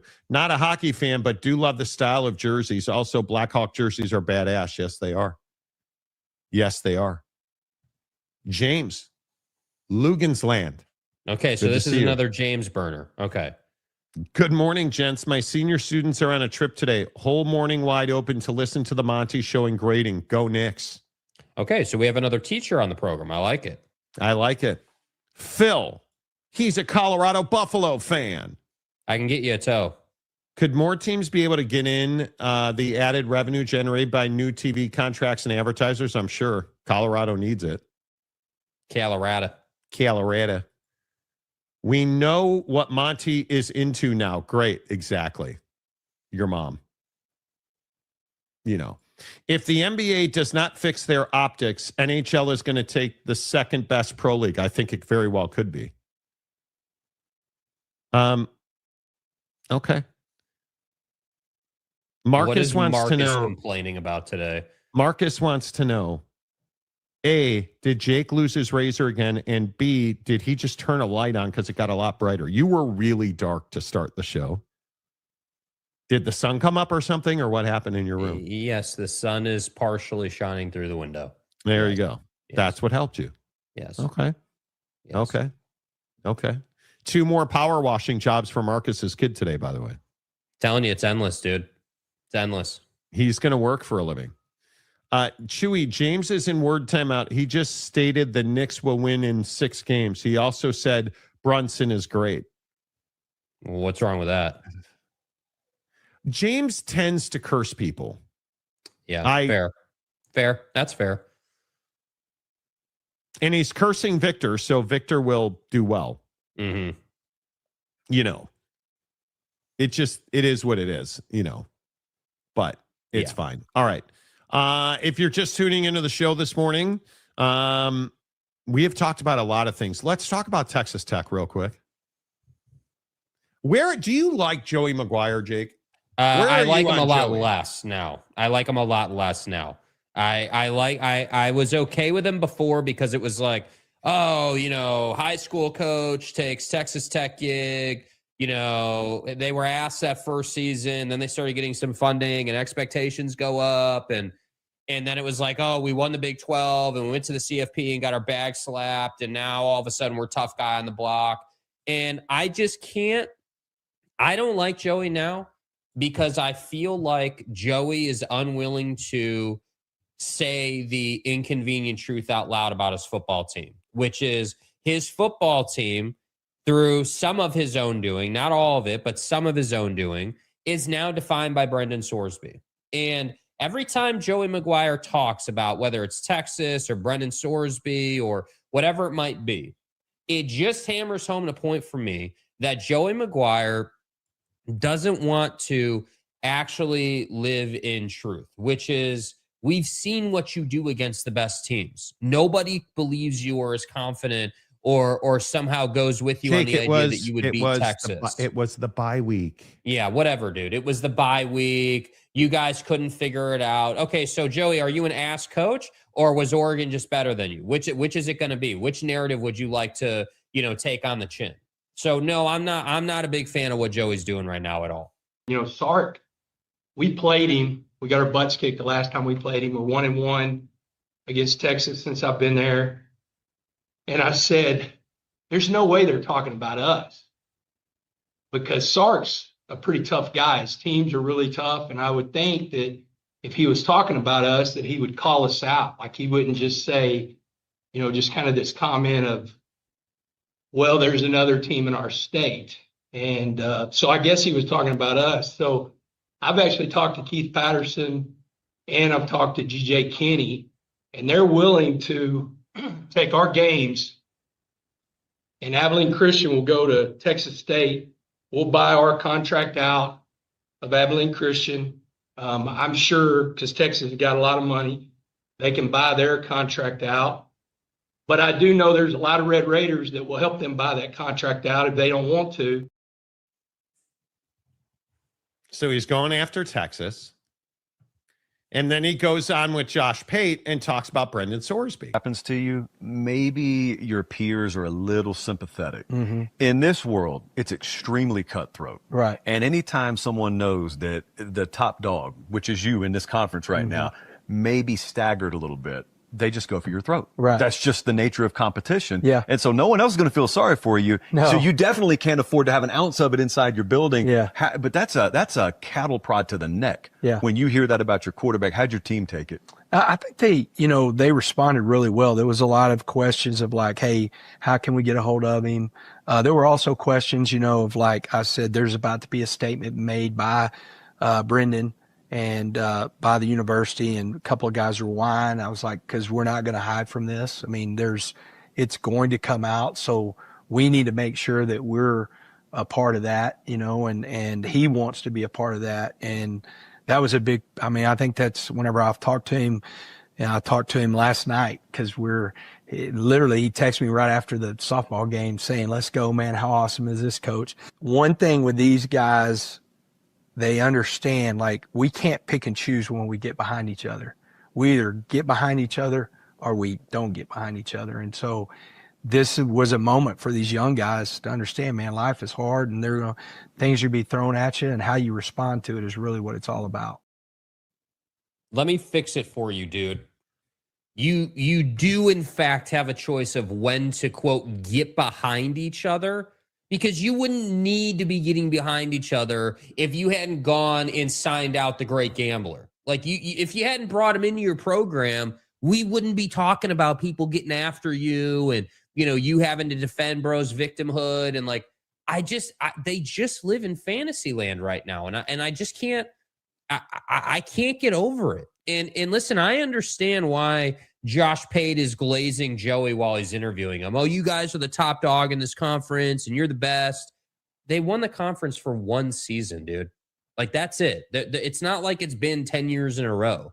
So I don't know, man. I just feel like Texas Tech with Joey and Cody and all these guys are just, hey, we did one good season, but we're going to talk junk like we've won 3 national championships in the last, 7 years.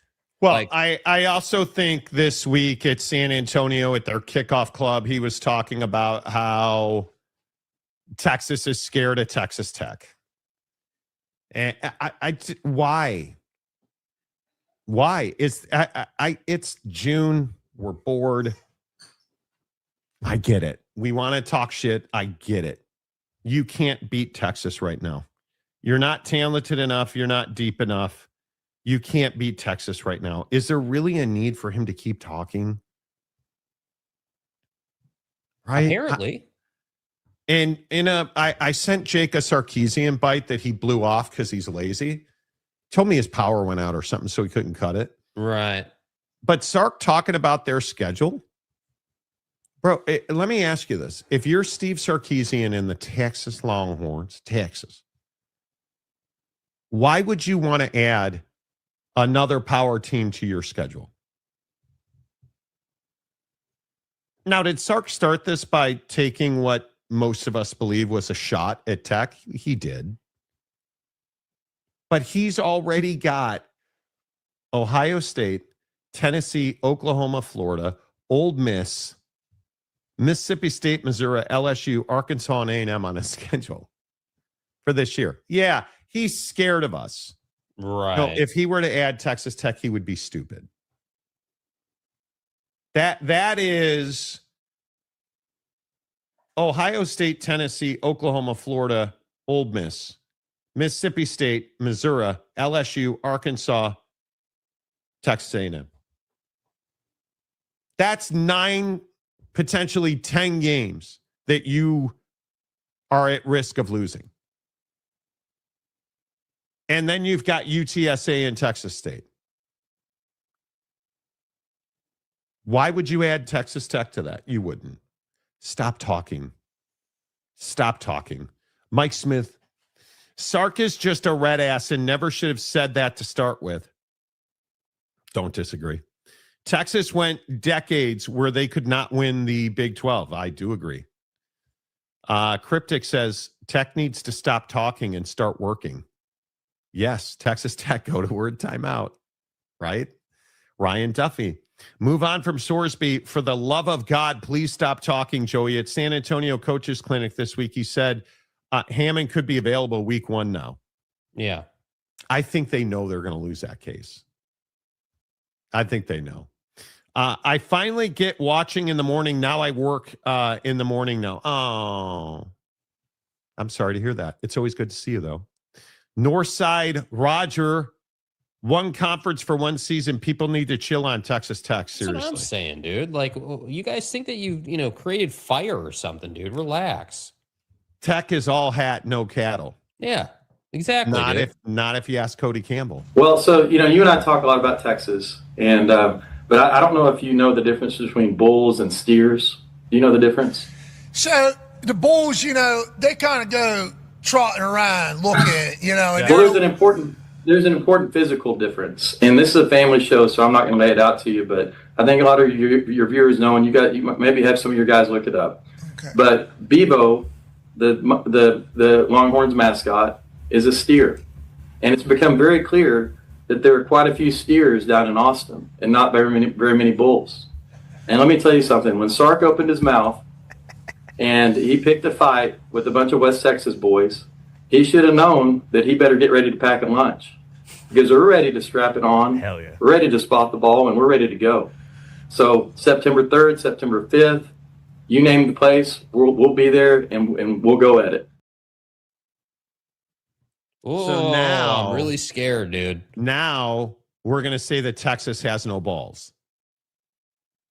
Okay. Texas is not scared of Texas Tech. They're not.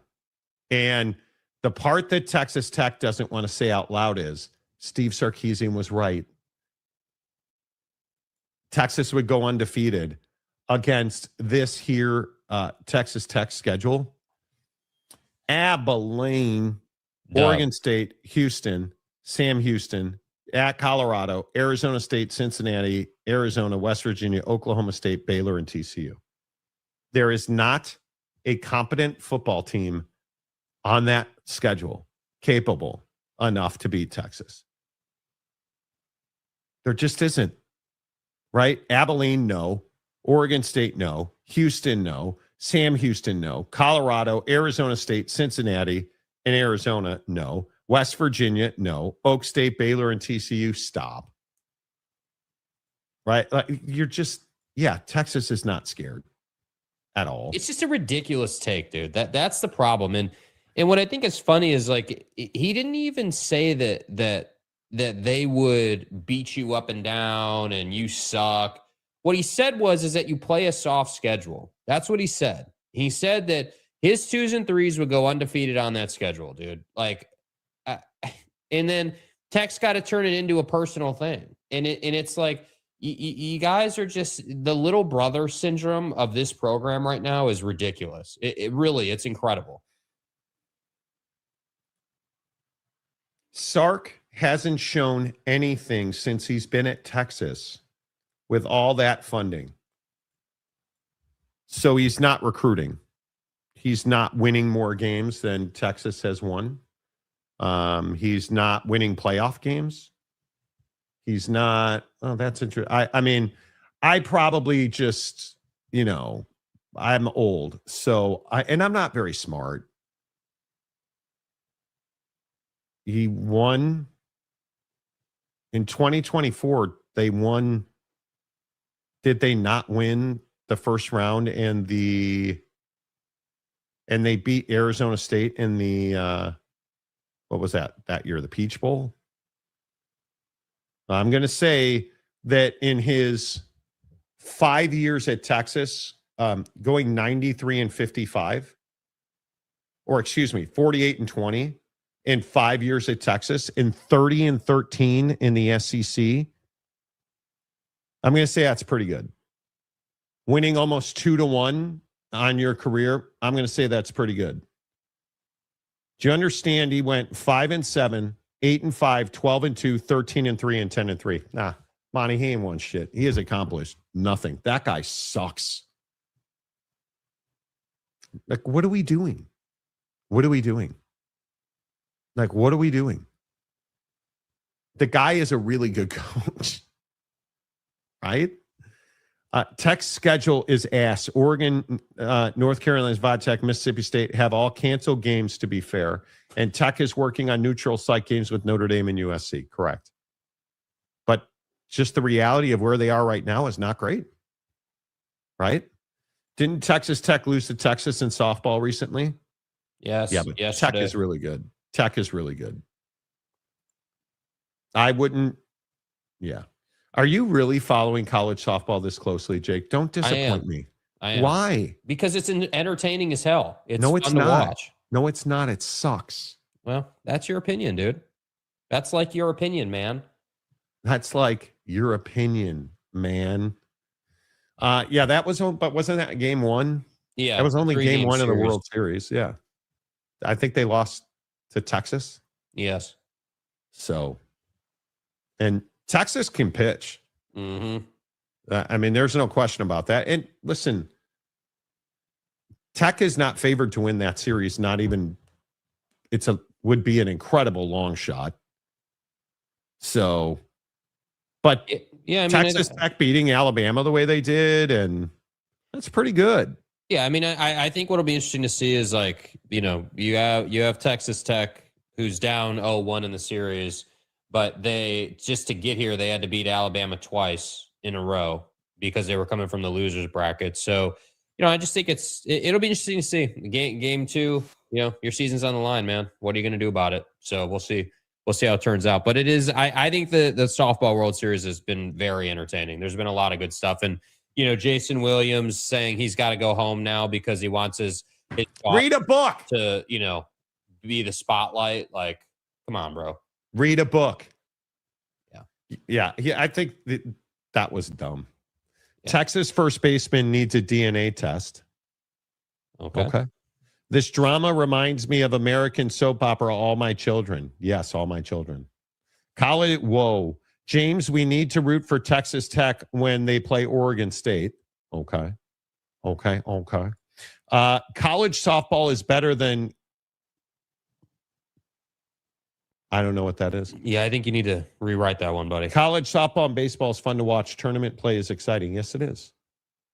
I'm a huge fan of it. Refs gave Texas that playoff game against Arizona State. Was Texas going undefeated in the Big 12? They have had the easiest schedule. Stop. I don't understand. How hard are you guys going to work to rip Texas? How hard are you going to work? I'll never understand it. And it's fine. You do you, right? You do you. And I just will simply say, going 13-3 in 2024, you don't do that accidentally. Yeah. You don't do that accidentally. You don't accidentally win the games that they won. Can we just, is it possible to give somebody credit for anything at some point or no? No, I don't think so, man. I don't think so. And I think that listen, us against the world mentality has never gotten anybody anywhere as far as college football is concerned. I think that Texas Tech is, you're just operating in a way that's, in my opinion, rather childish and not viable. And I think that they made it so personal with Texas. And part of me wishes that we do get a matchup in the CFP. Put them on a field in the CFP game. See what it is. You know, show us that you can actually compete at that level, and push Texas the way ASU did. You know, show us what you can do. And don't lose to Florida. Yeah, right. Like it's just, I just get tired of all the talk a bunch of junk and do that after not really doing anything. Like that's what I don't get. Like, talk your junk after you've won a national championship. Notice Signetti doesn't need to talk anymore because he won a national championship. He doesn't have to, you know, he can ratio, you know, he can ratio TCU over Josh Hoover because TCU was ass and he just won a national championship. You know, like that's what I think Texas Tech doesn't understand, man. And I just don't understand that mentality of trying to be the big kid on the block when you're just not that. So clearly you're not that. But at some point, are we ever going to give Texas credit for being elite? Probably not. College softball is better than college baseball most of the NBA playoffs this year. Yeah. It's been compelling for sure. LFG says, I like college softball too. Nigeri Candy, so many Pac-12 execs boosting top college softball programs. Mm-hmm. Okay. I want Texas versus Tech in week 1. The Longhorns will crush Tech. Yeah, that's not going to happen, bro. So you're a Texas fan now. Okay. Texas Tech James supporting women by eating lemon pepper wings at Magic City and watching softball. I mean, yeah, isn't that what life's about? That's what life's about. Scott says Manning time. Well, it better be, because if it ain't, they're going to lose a lot. Brandon Butler, you only diminish people or institutions you give power or institutions you give power over you. You don't see Notre Dame talking about other programs because no other program has the cash that Notre Dame does. The only other program that has the cachet that Notre Dame does would be Heaven Program. So, is what it is. Tech will win 7 games this year. Oh, they better win more than that. Taco Tech sucks. Houston will beat them this year. And again, if you were to win 7 games, these clips will be played on repeat. Just saying. That would be a disaster for Texas Tech if they only won 7 games. Yep. I can't even, with this schedule, this schedule is so bad. And you would be, oh my God, I can't even.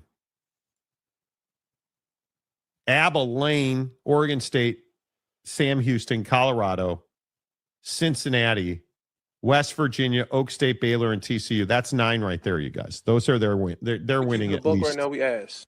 They're probably going to beat Houston because it's in Lubbock. I've seen Landman. I know what it's like in West Texas that time of year. Yeah, I think that would be unbelievable if they only won 7 games. I think you mean embarrassing. Unacceptable. I think there's a chance they go undefeated. Yeah. If Will Hammond lives up to it, they go undefeated. Right. In my opinion. But I could be wrong. Let's see.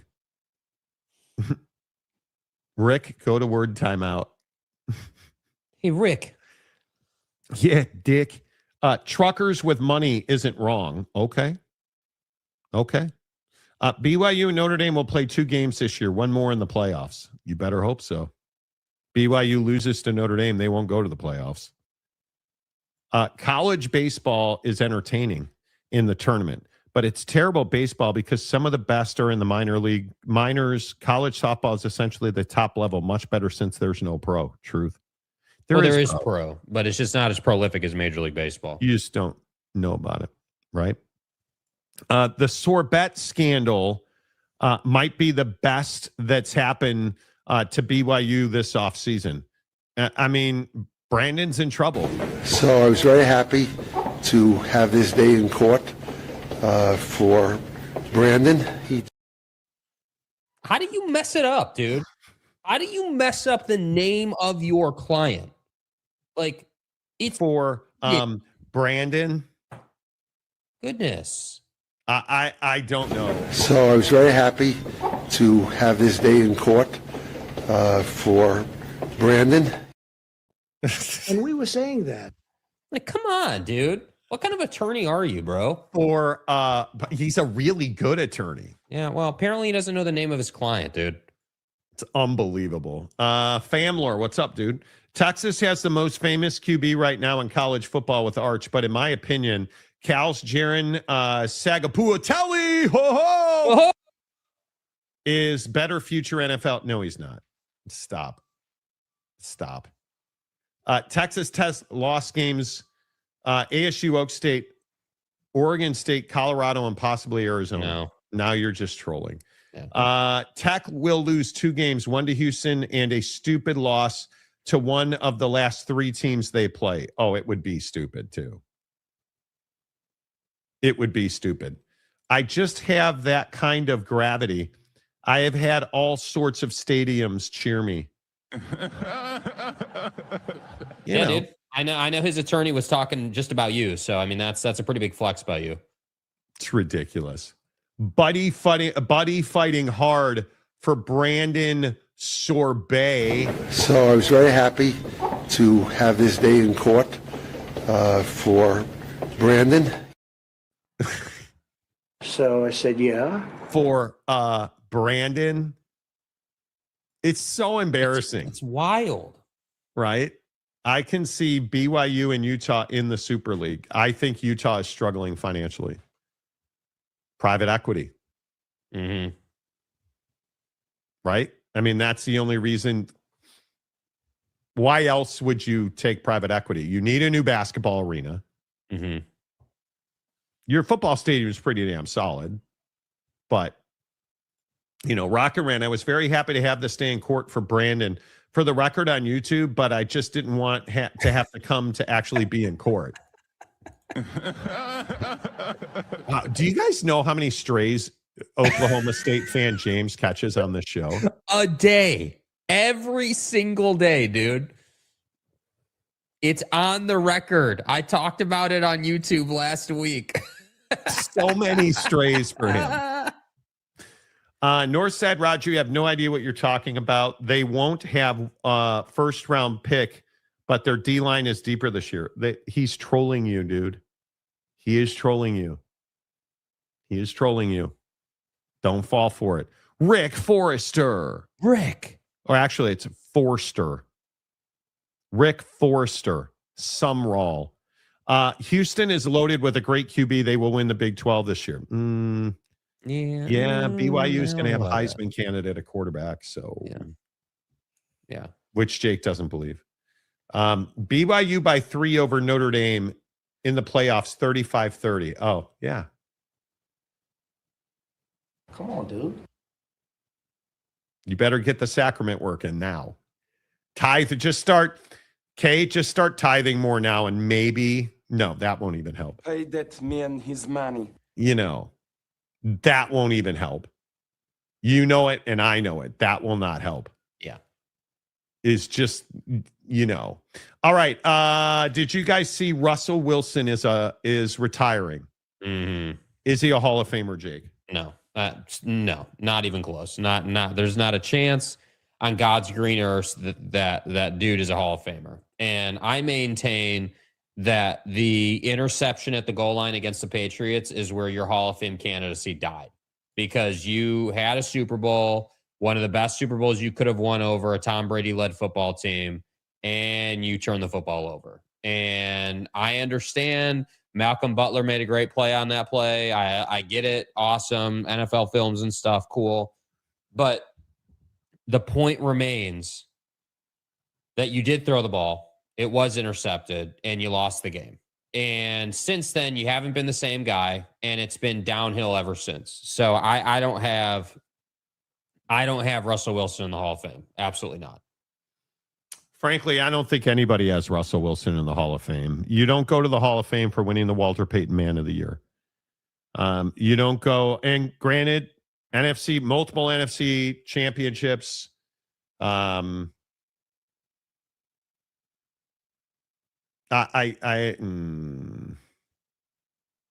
Does one Super Bowl championship put him in the Hall of Fame? Because obviously they won. He won one. 10-time Pro Bowler. But only 16th, what is he, short of 50,000 passing yards? Like, I don't see him I see him as the Hall of Very Good. Agreed. Yeah. I think what's difficult for Russell Wilson is he was on a Hall of Fame trajectory at one point in his career. When he was at his peak, when he had the Legion of Boom and he was in his prime, had they won let's say 2 Super Bowls, and he had finished his career really strongly and then maybe retired, I think then he would have been in the Hall of Fame. The problem is I'm a big believer the Hall of Fame isn't just about the numbers. The numbers are definitely a key piece. Absolutely. You got to have certain stats to justify your candidacy. But I think another big piece of the Hall of Fame is your reputation, your image, how people view your career, how people feel about your career. We've had, we always have that guy that maybe doesn't have quite Hall of Fame stats, but has 2 Super Bowls and was super influential and a big impact guy. And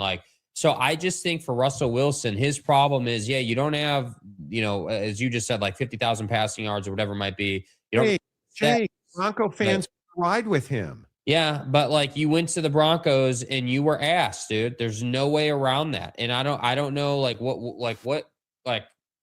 there's just not enough here that says you're a Hall of Famer. Let's ride. Country, let's ride. That's the problem, dude. Do you guys remember that green screen video of him just doing it 50 times? Broncos country. Let's ride. Let's ride. Let's ride. Let's ride. Let's ride. Let's ride. Let's ride. Broncos country. Broncos country. Trying to do it 10 different ways. Let's ride. That's probably the highlight of his career I'll remember after the interception. Broncos country. Let's ride. Shut up, Ross. Let's ride. And now he's going to go work on the pregame show for CBS. I don't. Yeah, it's fine. Do we get an NFL country? Let's ride. Yeah, Broncos country. You have to have fun with that. Yeah. Yeah. Chris says, what? Russell Wilson, not a Hall of Famer. So Eli Manning is a Hall of Famer being trash after winning the Super Bowl. You would take Russ over Eli Manning. You're high, dude. You are absolutely high. Have you high. ever seen the NFL or no? Do you even watch ball, bro? I don't know what you mean. Eli will be a Hall of Famer. CBS going bankrupt between Romo's insane contract and what Sierra will demand Russell's contract be. Let's ride. Where's her little bite? I can't even remember what she used to say. Go Hawks. Go Hawks. Yeah. The Instagram, the infamous Instagram story post of them in bed together. Yeah, go Hawks. Go Hawks. Come on, bro. Oh, yeah, Come go on. Hawks. Fly, Eagle, fly. Come on. Oh, I got Steeler Nation for you. I mean, come on, dude. So weird. Brandon Butler, if Eli ain't in there, no effing way Wilson should be in there. Wilson is McMahon 2.0. Yeah, Russ is not a Hall of Famer. If Eli isn't a Hall of Fame player, then Russ sure as heck isn't. I would agree. Sam Darnold could repeat as a Super Bowl champion, and he won't get in either. You win 2, you're going to get in. You're going to get in. No doubt. Kurt Warner is the standard for Hall of Fame. Russell Wilson falls just short. Russell Wilson never won an MVP. Even though he was a 10-time Pro Bowler, he never was first-team All-Pro. Yeah, he's an average quarterback. Mm-hmm. He's the Hall of very good. Yeah. Cool. One more reason I don't want to watch CBS. Exactly. I don't watch the pregame show. Do you guys watch the pregame shows? NFL on Fox. The only time I ever really watch them is if I just have it on in the morning if I'm doing something, You know how you just have something on your TV? That's when I'll watch it. But I don't ever just watch it intently. I don't just have things on my TV because I'm not addicted to the digital lifestyle like you scumbag millennials are. So I don't really relate to that.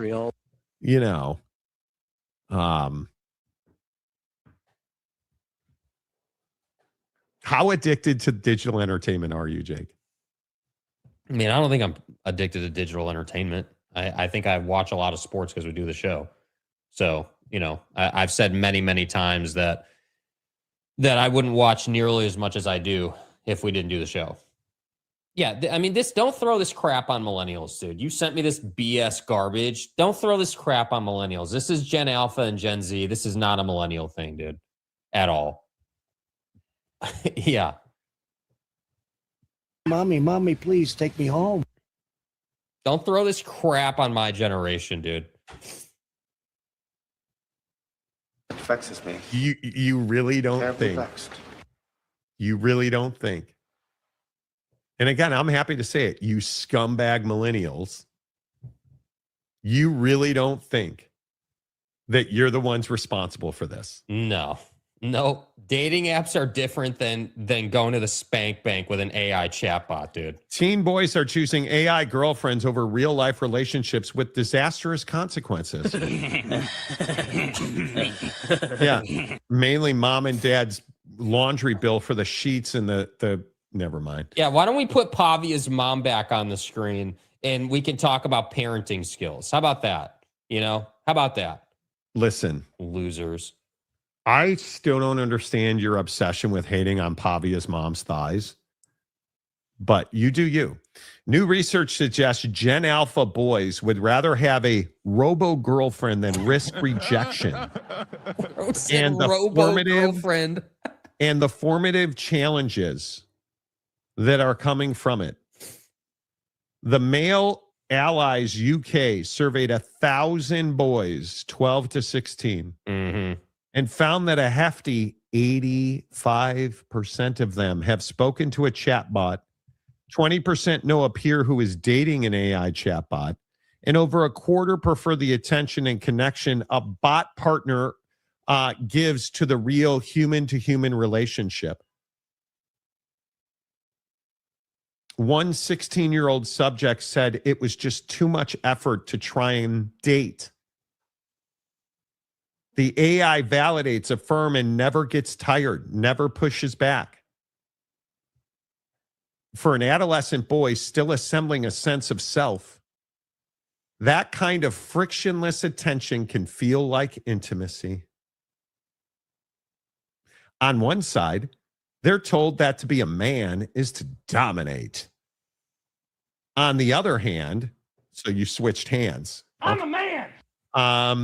See what I did? You switched hands. Okay.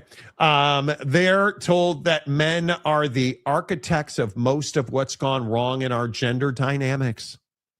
And that the appropriate response is to sit down, be quiet, and make space. Ain't nobody saying that. Yeah, next question. The bottom line is, you scumbag millennials. Dude, this is not on millennials, bro. I'm telling you. Refuse to go out and find the right one instead of any taco to put. Right, but at least we went out into the real world. We're not spank banking to an AI chatbot that doesn't exist. Like, there are levels to the game here, bro. Spank banking. I mean, you're the one who's infamous on the show for being like, oh, you got to get 21 times a month. Dude, Gen Alpha's at like 800 times a month right now, dude. Bro, do you want your prostate to live long and prosper? Crap.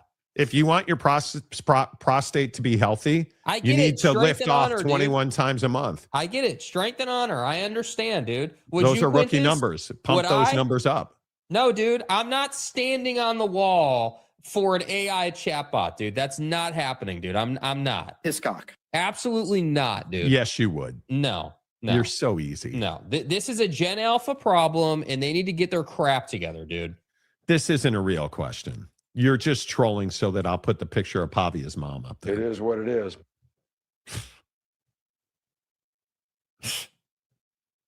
No.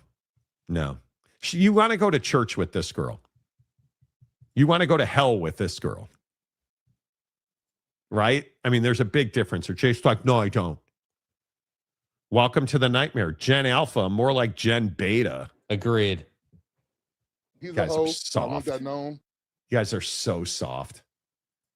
Monty is getting delusional. He thinks teenagers are millennials. No, I don't. I think the millennial scumbags are the ones who start, like the explosion of porn, metaphorically speaking.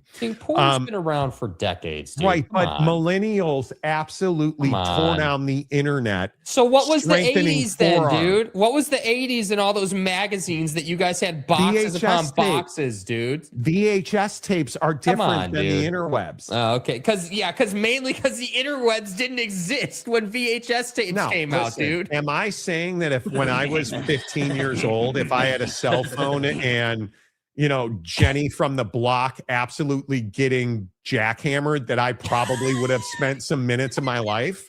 Yeah, I probably may have. But I didn't. And it's easier to call millennials scumbags than it is to live up to my own issues in life. Uh-huh. Yeah. Mm-hmm. You know. Yeah. Oh my God, just like that. Oh. So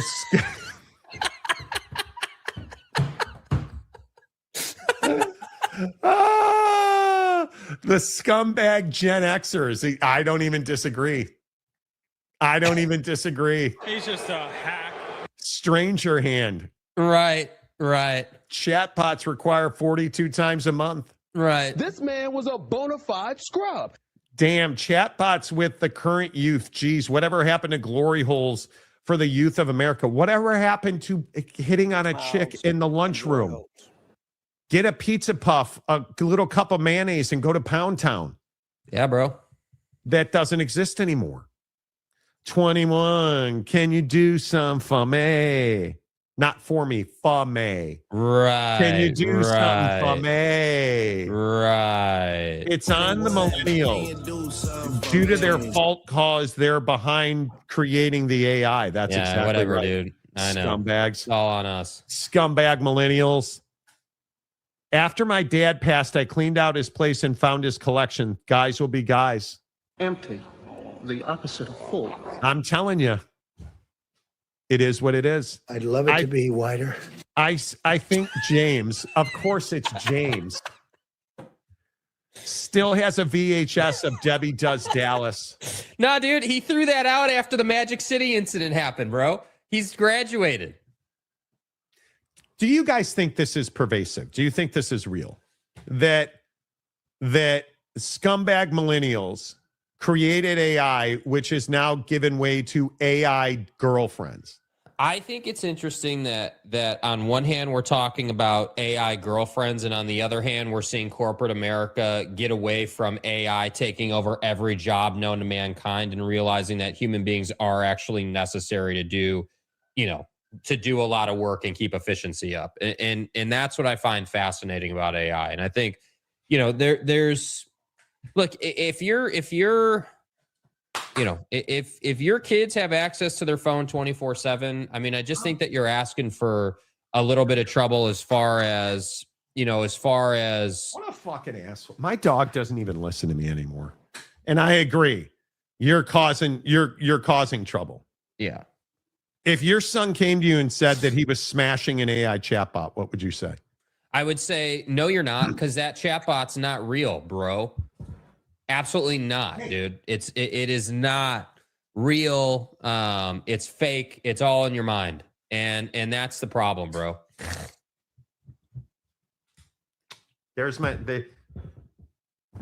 Are you an AI chatbot? Are you smashing an AI poodle right now? What the fuck are you, Ranger Rick? Is that what you're doing? This dog is like, dude, can you put me down? I'm not a cookie. You can't eat me, fat ass. Put me down. I have a good dog. You guys should be jealous. Mm-hmm.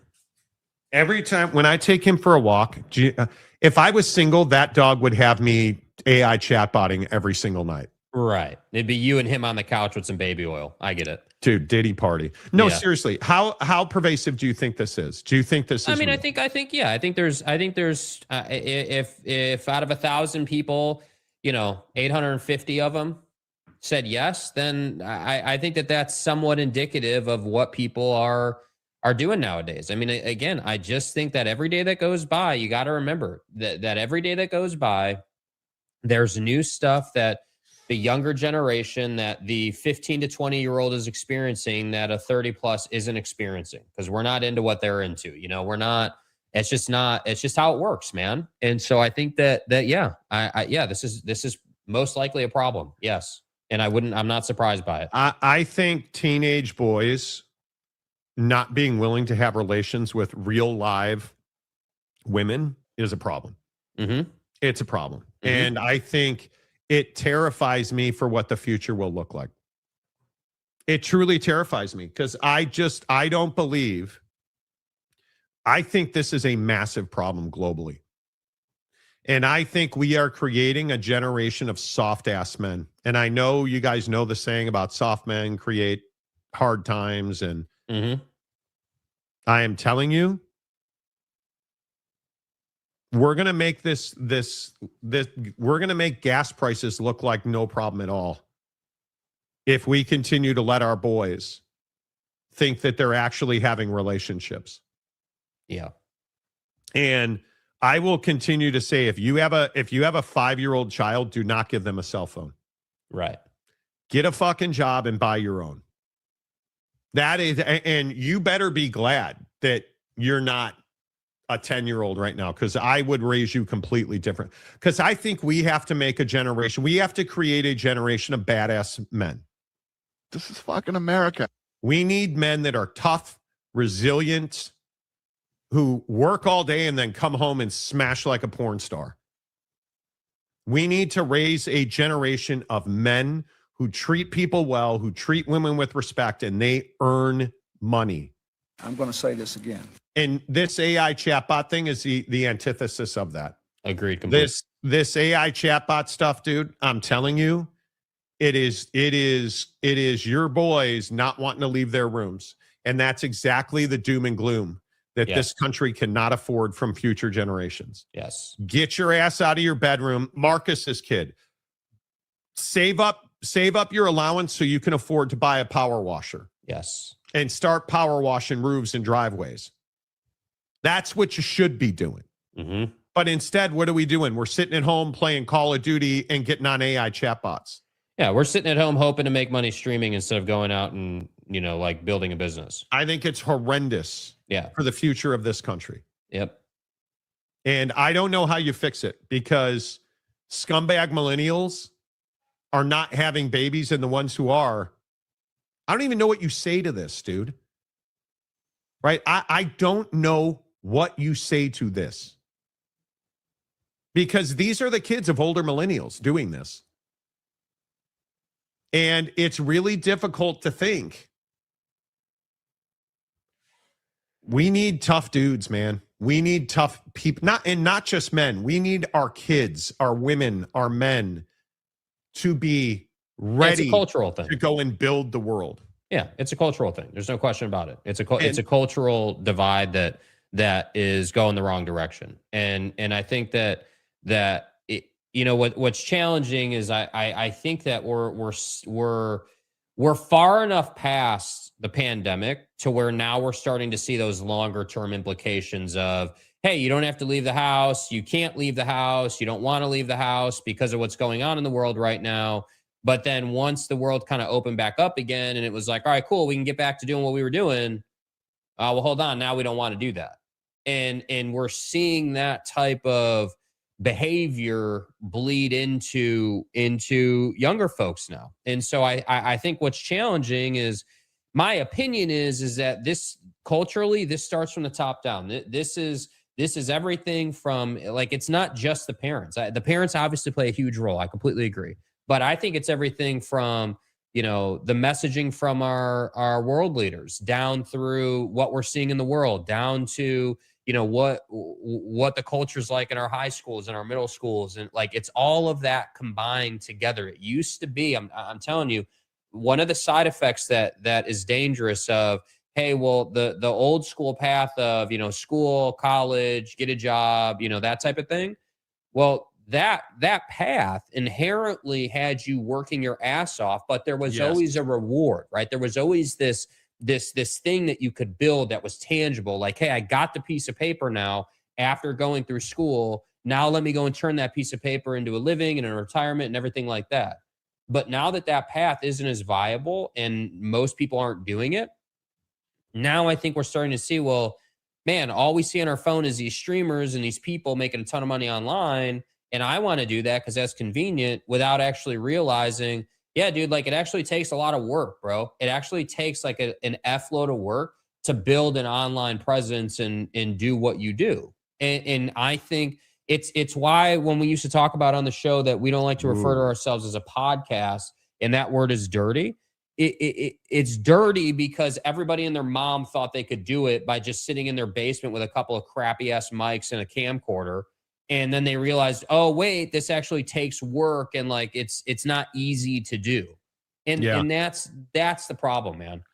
Ken the Saint on TikTok said, it's really funny you bring this up on the show today. My wife and I were sitting down just last night trying to figure out what we can do. Our son just graduated college, top of his class at Dartmouth. Yes, we are very proud.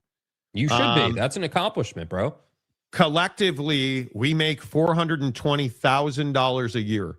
Okay, so you're doing well. We can't afford to sell our house, but we would like to move from Phoenix because it's too hot. We've looked at Southern California. We can't afford it.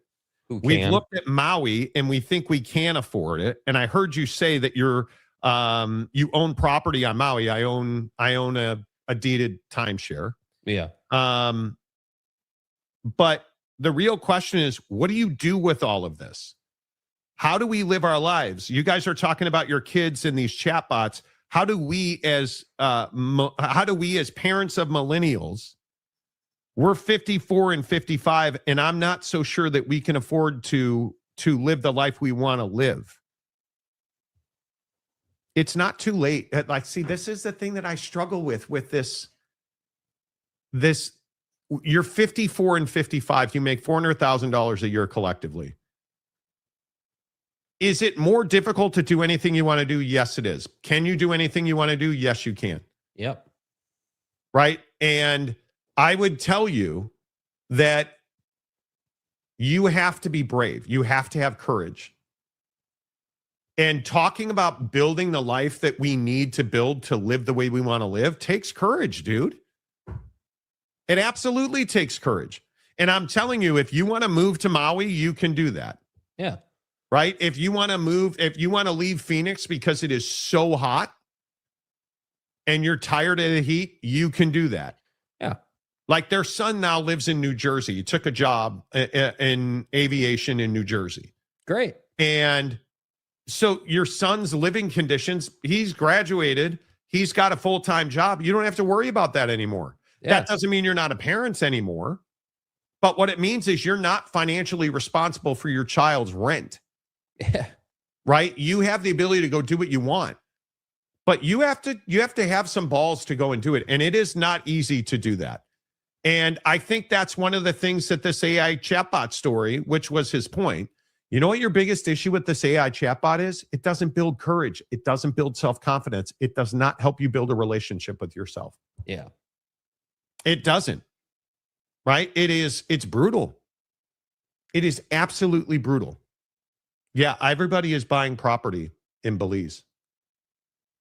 I have seen some YouTube videos on Belize.